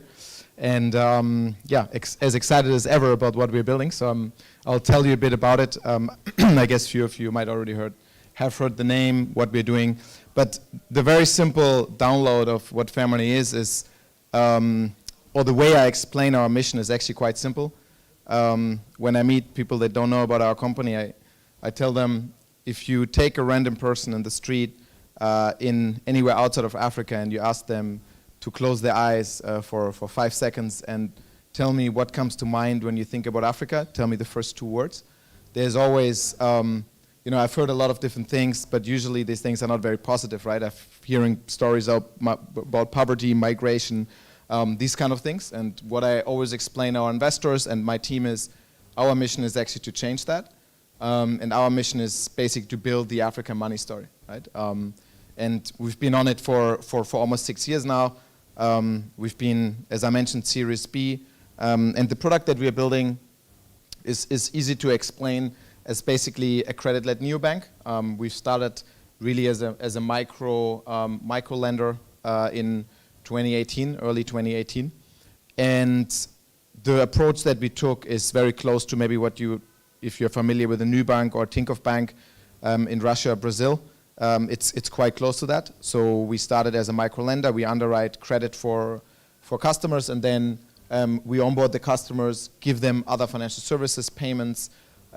We provide them with a debit card, and we also have a deposit-taking license. So we offer them fixed income products. We offer them fixed deposit products. We offer them overnight accounts. So you can really think of us just as any other bank, just the fact that we don't have any offline strategy for now. So we don't have branches. We all do everything online. Yeah, and that's basically what we do recently, and that's also the reason why we actually came to Egypt. We started a more inorganic strategy. So we are acquiring businesses, and the last business that we've acquired is in the merchant acquiring space, where we basically started to build a very close, very close to maybe what you see in Egypt with a Fari or with a PayMob. So we offer merchants a POS device, help them to accept payments, and then offer them bank accounts and also finance their working capital. Their working capital needs. So that is in Nigeria. We are today 100% Nigeria focused and based. But currently our strategy is actually to expand outside of Nigeria. Yeah, maybe a bit. I think I was asked to sort of explain a bit how we started and what makes Fairmoney what it is today. So usually when I meet founders, I always explain them the way how we build the company is a very iterative process. So we are not sort of consultants building some slides and thinking that this would work. We always think about the next small hypothesis that we would like to verify. And so you see a few pictures. So from when we got started, we actually tested the markets. In Nigeria particularly, we actually tested the market for quite some time. So we built a landing page that explained, okay, you can take a loan here, and then looked at sort of CAC versus LTV, tried to verify the hypothesis that actually people in Nigeria even interested in any kind of consumer finance solutions. And that all of those pictures, like the product, I mean, you can see it, it's a very simple product. That was 2017. And that is also from 2017. So we started the company really defining some of our hypotheses. What do we need to believe for this to work? Can we build a bank in Nigeria? Is there the right financing in place? Can you do it from a regulatory point of view? Do we have the right skill set to do it? So that slide is 6 years old. And basically over the first year, we only spent our time to verify that we can do point 1 to point 7. That was all of our time. So we didn't start from a very sort of high-level view. We started from really the bottom. What do we need to believe that this can be a big company over time? Can we raise money, and so on and so forth, right? And yeah, then we sort of started very, very simple. So one thing you need to know about the business, right? When you think about it backwards. So today the business has 600 employees. We do over 150 million in annual revenue. We are profitable. It's a big business. Yeah, we've raised over 100 million euros. So it's a big business, but how we started was on Typeform, right? So that's a Typeform from 6 years ago, where you can basically just see people sign up for our app. And I was sitting behind Typeform on the screen and basically underwriting the loans myself manually on some Excel sheets, right? So today we have almost 40 people in our data science team underwriting statistics, but it always starts like that, and it started like that for us, really. So that's the presentation I usually use when we meet founders and they are somewhere stuck in sort of operational problems. I always explain them that, when I started the company, I was doing loan collection myself. I did customer service for more than a year. I know all of our first customers by names. We have more than 5 million today, more than 1.5 million active users today, but the first 10 I know by name, right? I still talk to them on WhatsApp once in a while. So I think it's a good learning that you can take from there. Yeah. Maybe a few key milestones. I won't spend too much time on that. We started the business 2017, and yeah, raised sort of over the last 5 years from our biggest shareholder today is Tiger Global. They put almost more than $40 million over the last 2 years in the business. Flourish Ventures, DST Global, so some of the larger names that most of you will somehow know or have heard of. And yeah, so a few things that I believe make the company specific and special that you will not probably find a lot in the average fintech that you speak to today is that we have reached some sizable scale, so more than 1.5 million MAUs, more than 5 million customers registered, more than 12,000 merchants, make around 12 million euros a monthly revenue, 5.5 million gross profit, so it's a big business, a sizable business, but we are also still running the business profitably. So we, even though not in the millions, but we'd make a few 100,000 bottom line profit every month, and that's the reason why I believe that, you know, overall, the way we have built the business and we think about company building is quite special and specific to our company, which we attribute a lot of the success that we have to today. Yeah, high level, why am I continuing to being excited about the space? So why do I believe there's still a lot to do? Why after 6 years I'm still doing this? Is mainly because, that is a slide that we got from Ribbit. So Ribbit has tons of, I don't know if you're familiar with Ribbit, it's big VC in the US. They spend a lot of time thinking about the fintech space really high level. And the reality is, if you think about whose cake am I eating, right? Why do I have 12 million monthly revenue, and who had that 12 million monthly revenue before I had it, right? There's two options, either no one and I'm creating a market, or I'm eating someone else's cake, right? And so what we believe we have been doing over the last couple of years is we are really eating to the incumbents' market share. And you see that on the slides very, very well, right? That's why I like to use it. So you see the old Darth Vader sort of star. That was in 2012 when Ribbit started to invest in fintech. These guys made around 19 trillion in revenue, right? So this is all banks' market cap in the world together in 2012. Then if you look later, as I think the second number is from sort of 2018 or so, you see that 10% of that revenue, 1.8 trillion, moved to people like me, right? Or like whoever you talk to, Flutterwave, in the African context, Paystack, any other MTN Halal, I think they're called MNT Halal. So all of these guys, we're eating into what the banks have been generating in revenue previously. And the point why that's important is there's still 90% to eat, right? So everyone that doesn't believe that there's a big sort of market opportunity in African fintech, I always ask them to just open their mobile bank of the bank they're currently using, or go to some merchant that uses a POS terminal from a traditional commercial bank, and ask the vendor, how happy are you with the service? How happy are you with your commercial bank? And out of these 19 trillion, there's around 6-7% that comes from Africa. And I believe that there's still a lot of revenue to make for fintech in Africa. Yeah. Where we are today, I think I give a bit of like a download of sort of where we are. Around 600 employees. We employ people, I think, across like 18 markets or so. So we have offices in Istanbul, Berlin, Paris, Latvia. We have employees in the US, South Africa, Nigeria, obviously, and a big office in India. So since the very beginning, we really I believe in knowledge arbitrage. So what I mean with knowledge arbitrage is the African fintech sector is generally, if you want to hire, for example, someone that knows how to do automated underwriting, so statistic-based underwriting, you will not find that person in Africa, right? Maybe in South Africa, but generally you will not find that person in Nigeria, or from what we see even in Egypt. So what we are doing, we are bringing people in that have been doing automated online underwriting since years, and we apply their knowledge to the Nigerian or to whatever market we're looking at right now, mainly Nigerian, and that's helped us to outperform all of our competition, right? So it's a big concept we believe in. We've hired people from basically any big fintech in the world, from Uber to Gojek to Zest to, yeah, you name it, banks, yeah. So it's been really a big part of our thesis of how we think about the African opportunity and how to capture it. Our product, it's quite straightforward. We have two different products, one on the retail end and one on the merchant end. The retail end is your retail bank that doesn't have a branch. We don't charge for transactions, so we undercut the banks quite drastically when it's about transactional accounts. We don't charge the customers. But what we do is we monetize customers mainly and only on the lending product. So we generate our revenue through consumer credit and MSME credit, which we do much better than the average bank does.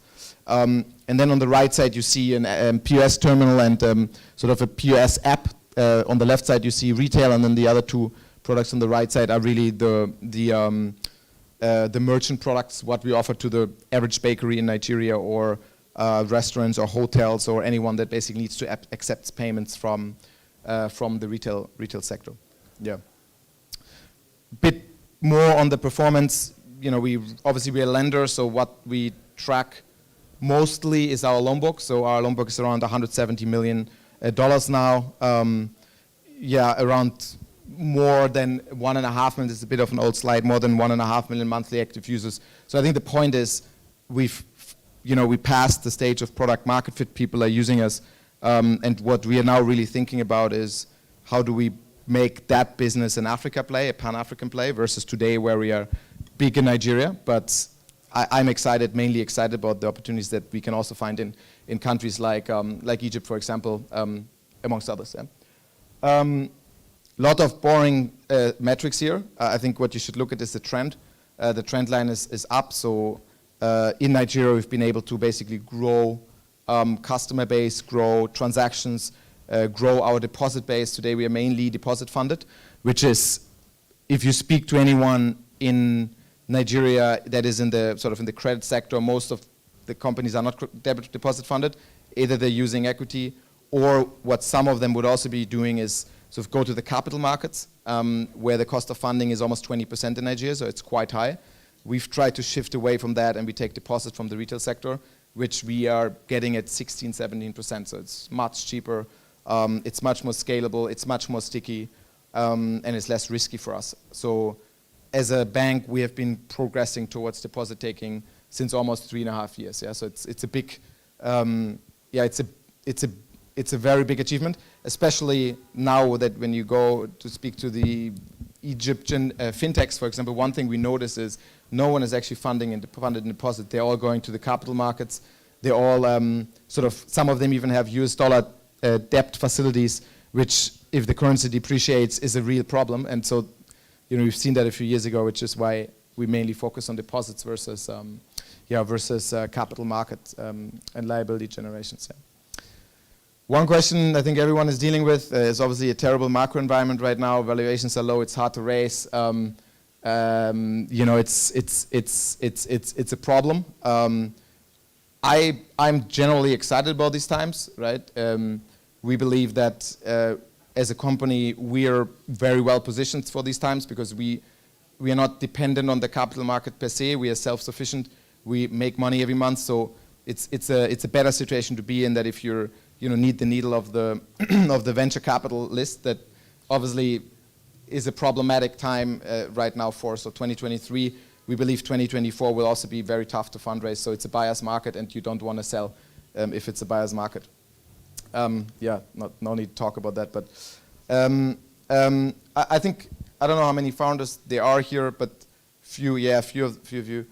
I'd say that depending on how you want to build the business and how I've built the business, is we always had two main priorities that look very unsexy in up markets, and they look very sexy in down markets.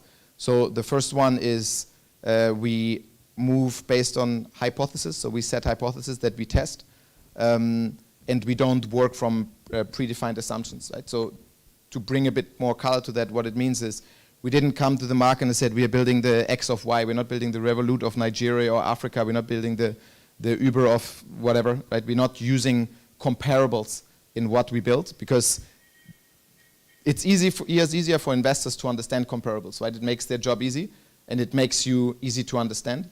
But the downside, you would not build your product based on the market needs, right? You build your products based on what some VC thinks you should be doing versus what the market needs. And that is very smart sometimes in the short term, because it buys you ease of understanding for investors. But if you actually need to build a product that you've sold previously that doesn't sell in the market, you're then screwed, right? So we've really been focusing our product efforts on what does the customer need, what is the next step for the for us to build for the customer, versus are we building the new bank of Nigeria also, right? So and by the way, any one of you that has been in this business for some time, I'm doing this now since almost 10 years, I had another business before, is you see people that are very sexy in 2017, 19, 2021, and suddenly you don't hear them anymore. Think about a Chipper Cash, for example. Like all of us have been seeing what they're doing, because they say they build a Revolut of Africa, but the reality is Revolut of Africa doesn't work, right? We are sitting on currencies that are way too volatile. We're having a different regulator everywhere in every single country. So our learning in-house is, don't sell what the investors want to hear, sell what the customer wants to get. Even though the capital market might not understand that, right? It's a bad short-term decision, a very good long-term decision. The second thing I would say is we've always been extremely focused on profitability. Since 2019, we were actually profitable year over year. And also that is less sexy in up times because everyone wants you to burn more and be more aggressive and be more bullish. And there's 1,000 words for saying the same concept of being less rational with the approach of how you spend your resources. We always try to do the opposite. So our first, maybe also because we are credit guys, we spend most of our days looking at numbers and cohorts and so, but we've always been extremely focused on unit economics. We always made money. We never offer a product that doesn't make us money. And if we do, then we know how this product helps us to sell some other products that don't make money. This is a very, very big differentiator, which helped us also in our local context to be the only fintech that actually is profitable, right? So these two are the learnings we've sort of learned in the last year that this is important. It was part of our culture, and now we're actually realizing if you look of the company history of a cycle of 5 years, it always pays off. That's my current thesis, profitability and hypothesis-based building always pays off. It's smarter than burning through your cash quickly. It's smarter than selling the investors what they want to hear. It's my humble opinion. So where do we want to go? I mentioned in the beginning there's a reason why we are here. We are so our overarching hypothesis of where Africa is going to go. My hypothesis is that we've been thinking a lot in terms of country plays. So we are building, a digital bank in Nigeria. We're building a merchant bank in Nigeria, and that's what you also see on the slides. This is our current business. So we have a Fairmoney product, a retail business, Crowdforce, which is a merchant acquirer that we recently bought. So we have a retail business and we have a merchant acquiring business, right? And so we think of the business as different ecosystems that have synergies that we run parallelly. Sometimes we merge them, sometimes we don't. And that is a Nigeria play, right? What you see there is a Nigerian planet.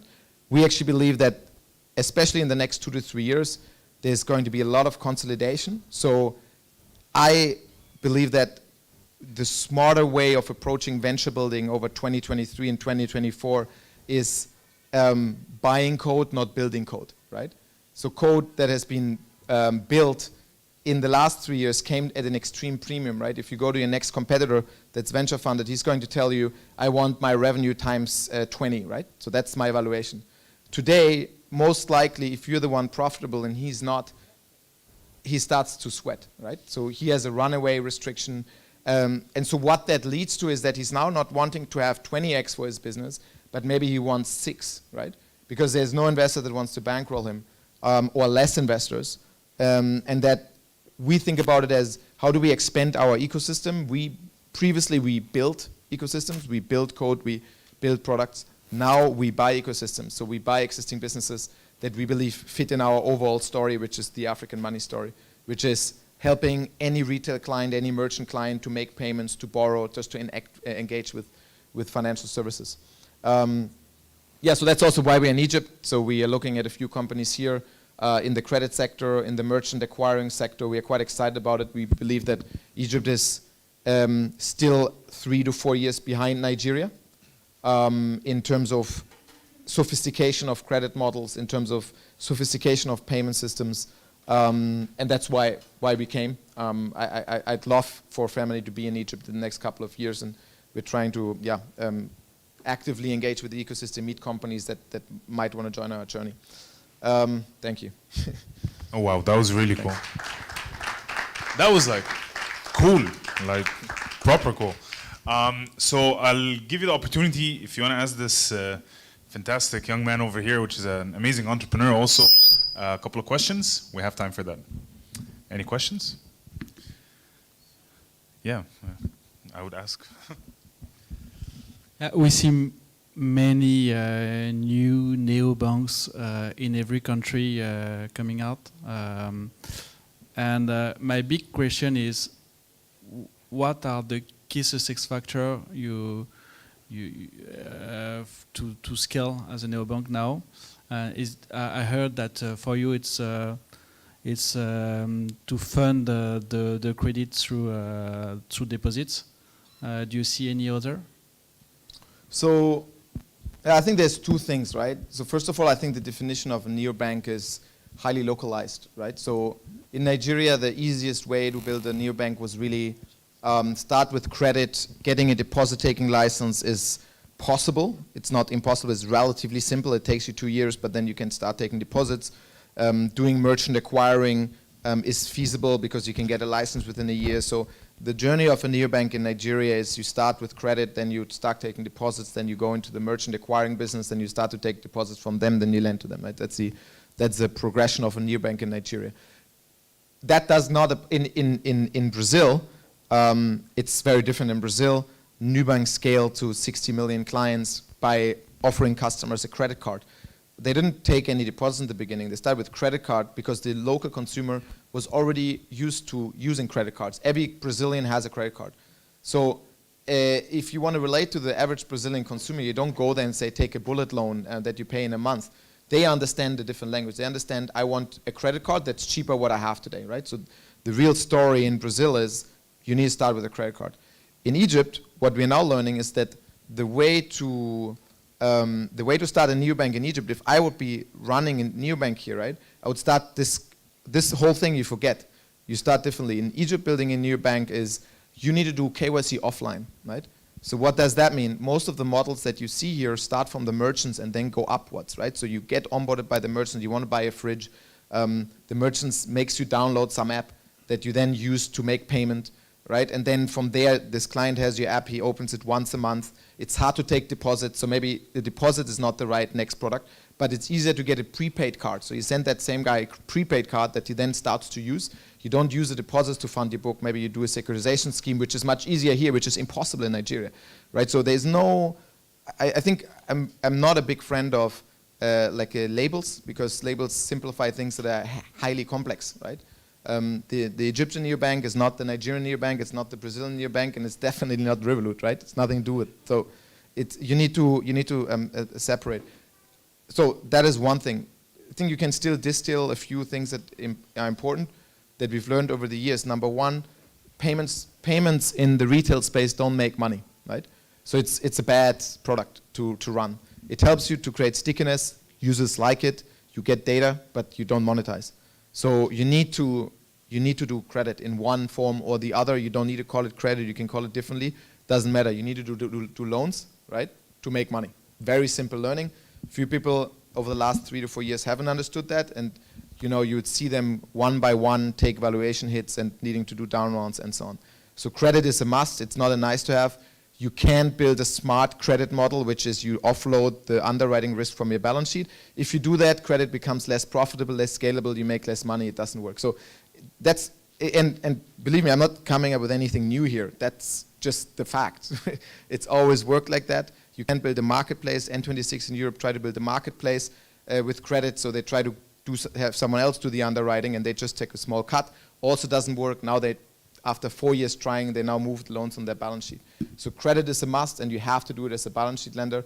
I don't believe it works differently. I haven't seen it worldwide working differently, so that's an important learning.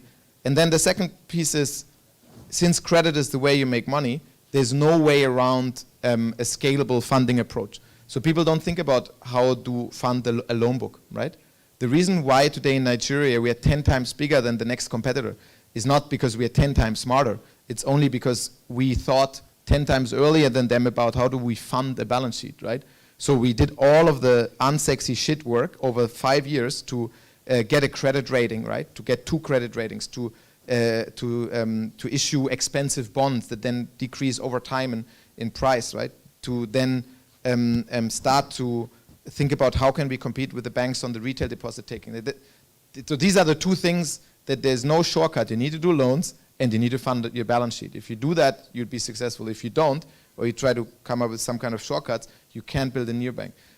And then, yeah, neobanks means different things in different countries. There's no overarching way to do it. So you need to take the local specificities really into consideration. Yeah. Bam, mic drop. And that's how you need to be as a founder to raise more than $100 million. Thank you so much. Give him a very, very big round of applause. That was epic. Fantastic. So, for the last pitch session of the day, these Series B pitch sessions are just like fire, man. That was crazy. Like for an early stage entrepreneur like myself, when I see such later stage founders, I'm like, a lot of learning for us to do. Still a very long journey, but definitely it's been fabulous. And last but not least, the final pitch of the day, the final space of the day. To close up, please help me welcome on stage Chefaa Hai, again one more time, this time to talk about her founder story at Liwa. Thank you, ma'am. You'll need that. Just click right. There you go. Hi, everyone, and those who join us online as well. I understand there's a big crowd out there online. Thanks for having me, and thank you for this lovely introduction. Let me dive into it, and I aim to keep this brief, hopefully. So, Liwa, first of all, let me quickly introduce myself. I am Chefaa Hai. I'm the managing director for Liwa Egypt. What is Liwa? Liwa, we are generally, we're impact focused, we're SME focused, we're an SME lender. We care very much about, I would say, our general theme is job creation and impact, creating impact in the markets where we operate. We're an SME lender that is in Egypt and in Jordan. We choose to be an impact-focused business, and our choice of industry is SME lending. And why is that? Because SME is defined as the missing middle, the sector that is overlooked more often than not. Microfinance are typically well-served, and also larger corporates. Our focus is truly on SMEs that are defined as those that are a registered business. It's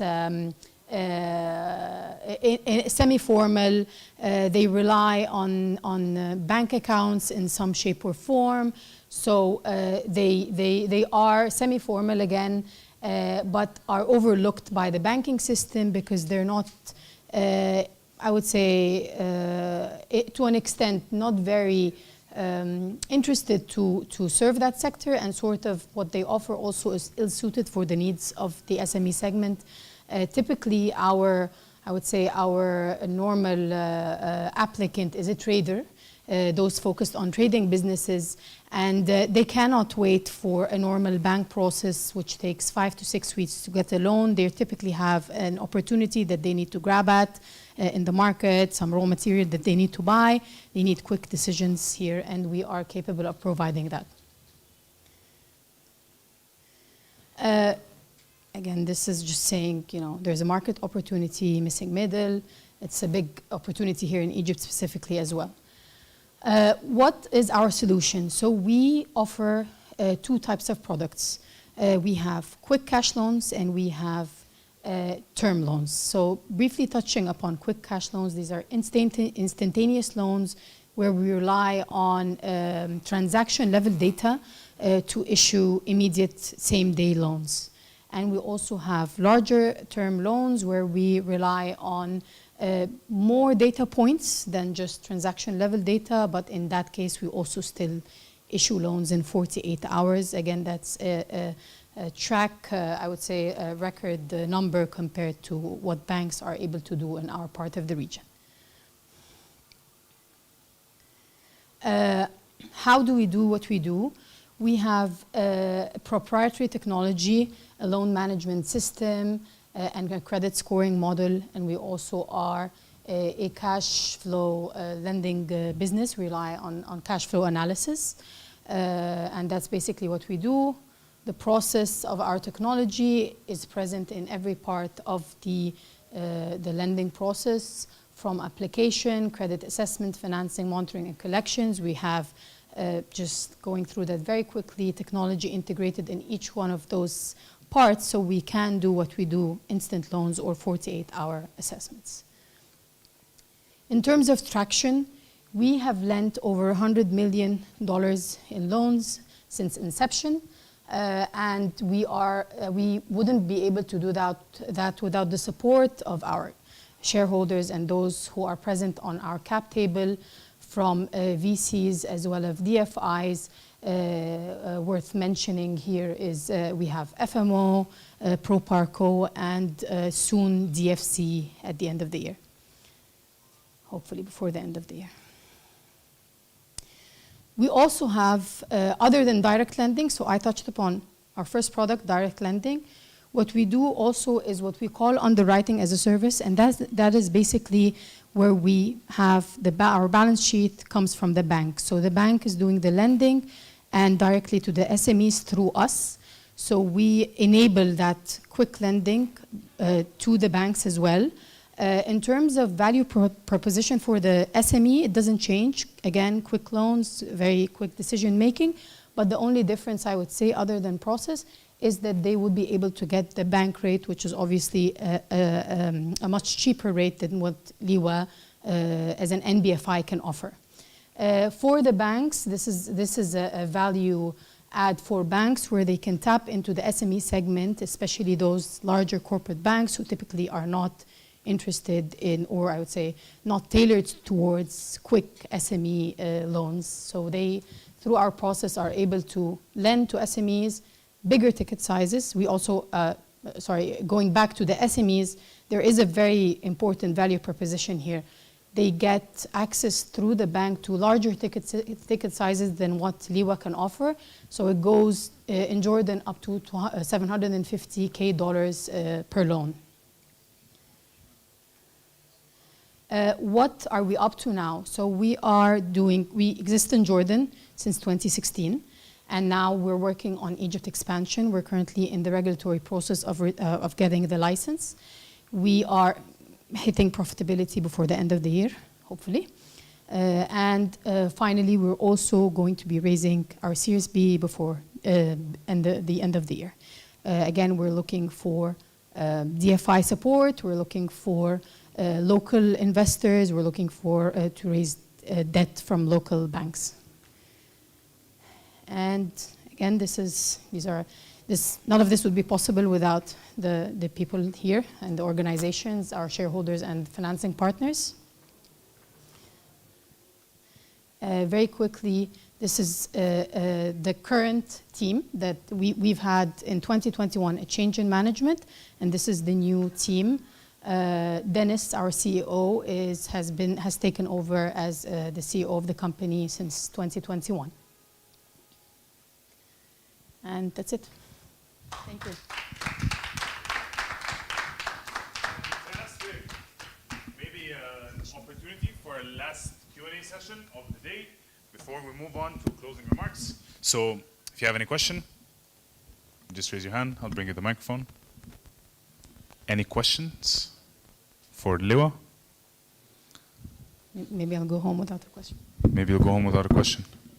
Any questions for Liwa? Going once.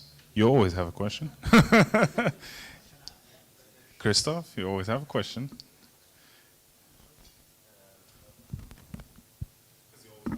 No pressure. So, can you tell us maybe more about you mentioned there was a recent change in CEO? Or? Yeah. It's interesting, when yes. When is the CEO going to be a female? Sorry? I thought you were going to be the CEO. I'm going to be the CEO. I mean, I think being managing director for Egypt for now is big enough. Egypt is, I would say, much larger than Jordan, and also has its challenges. So yeah, we've had a change in management in 2021, which is interesting. Our founders have stepped down as management team, and a new management team has been put in place. Was there a problem with the previous one? No, I wouldn't say there was a problem, but it's just a change in, I would say, capabilities, or the needed capabilities for the scale-up period that we're in, instead of the founding period that the company went through for the first 3 to 4 years.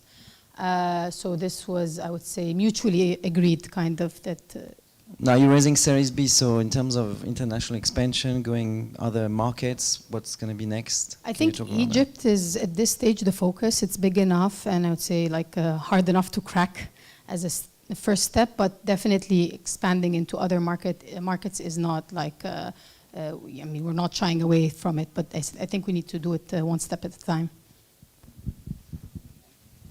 That was more than one question. Any questions in the back? Going once, going twice? Then please help me give a very big round of applause to wrap up the day. Thank you so much. That was amazing. Thank you. Can I have my clicker? Thank you. تمام يا فندم ماشي همسك ميكروفونات انا انت عارفين. Well, sad times. We're coming to the end of it all. One fast reminder about today's VC Innovation Night. That's going to be that VC Innovation Night basically spells like mixer. It's like kind of like the same thing. So we're going to be looking forward to meeting you at Aspero at 6 p.m. tonight. And to wrap up the day today, we cannot wrap up the day without awards. We had startups pitching left, right, and center all over the day. So we're going to be having 2 awards.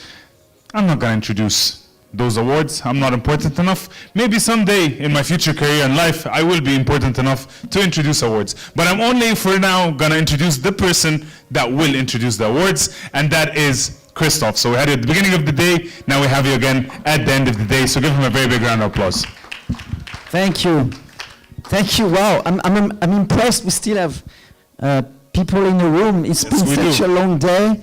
We're very happy that this is nearly drinks time, and we've been through an amazing VC unconference in Fayoum with some investors from various countries, different types of actors on the ecosystem, and now we had this wonderful day. I'm quite impressed by the caliber of all the content we've had. I think the panels were fantastic. We had great keynotes. I was particularly impressed by the latest one we had from this founder, and I think that this was a great day. And to me, it's like this was our first AfricArena summit in Cairo. Do you want us to come back next year? Yeah, we can do even better. So I've been talking to a lot of founders, in particular entrepreneurs, about how we can improve this event going forward, and I've already have lots of ideas. But now it's about, so this event was mostly showcasing growth stage startups and talking about PE, VC on this week of AFCA. I think we have a lot of things to think about for the drinks tonight and to talk about.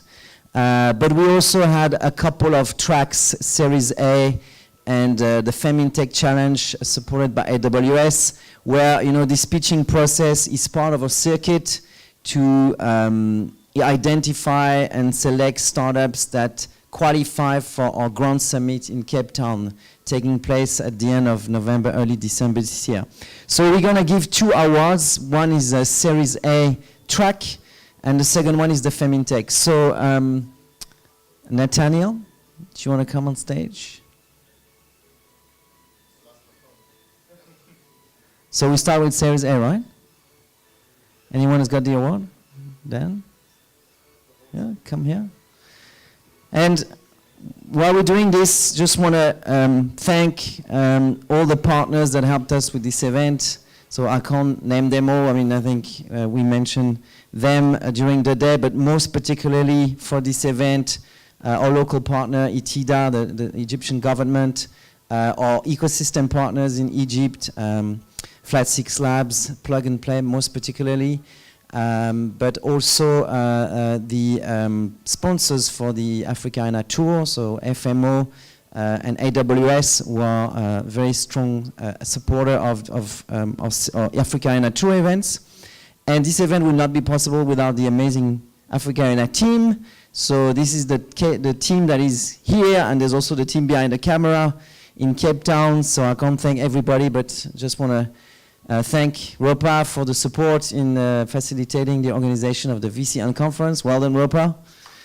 And Ropa was an entrepreneur in residence, will be leaving us at the end of the week, so we wish her the best for the next steps, and I'm sure she's going to make great impact in the ecosystem going forward. Dan, who is in charge of our logistics and was managing this entire event for the last couple of days, so thank you, Dan. And our content team, which is led by Nathaniel, who is also has got the greatest outfit of the entire team. And thank you, Nathaniel. Startup sourcing, content, speaker management. I think we had a great event today. So, first award, Series A, and that's going to which startup, Nathaniel? Pharmacy Marts. Pharmacy Marts. So well done. You've convinced the jury that you are got a ticket to come to Cape Town at the end of the year. Well done. It's a pleasure for the second time. Yes. So welcome to Cairo. So this is a great recognition. So actually, it's been a great pleasure being part of AfricArena for multiple events. I feel that you are having a great impact on the ecosystem, on the African, let's say, continent, as well as I'm hoping that you're having more and more events at Cairo. Yeah, I will sure that you will have a great impact as you did in the other countries, and thank you for this award as well. Thank you. Thank you very much. Round of applause.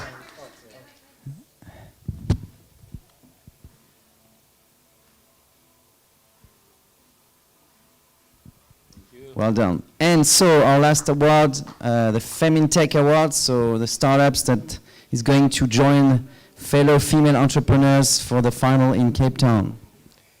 We have Adva. Adva. And I would like to invite maybe Mark or someone from the AWS team to give the award with us. So this year, this is a special program that we have decided to launch with AWS, looking at the need to promote female entrepreneurs on the continent. So do you want to say a few words about the program? Yeah, so it was really a pleasure having everyone here today, and thanks a lot for coming. I mean, the program is dedicated to female founders across the continent, and it was a pleasure really hearing all of those pitches, hearing all the energy. I think it was really great.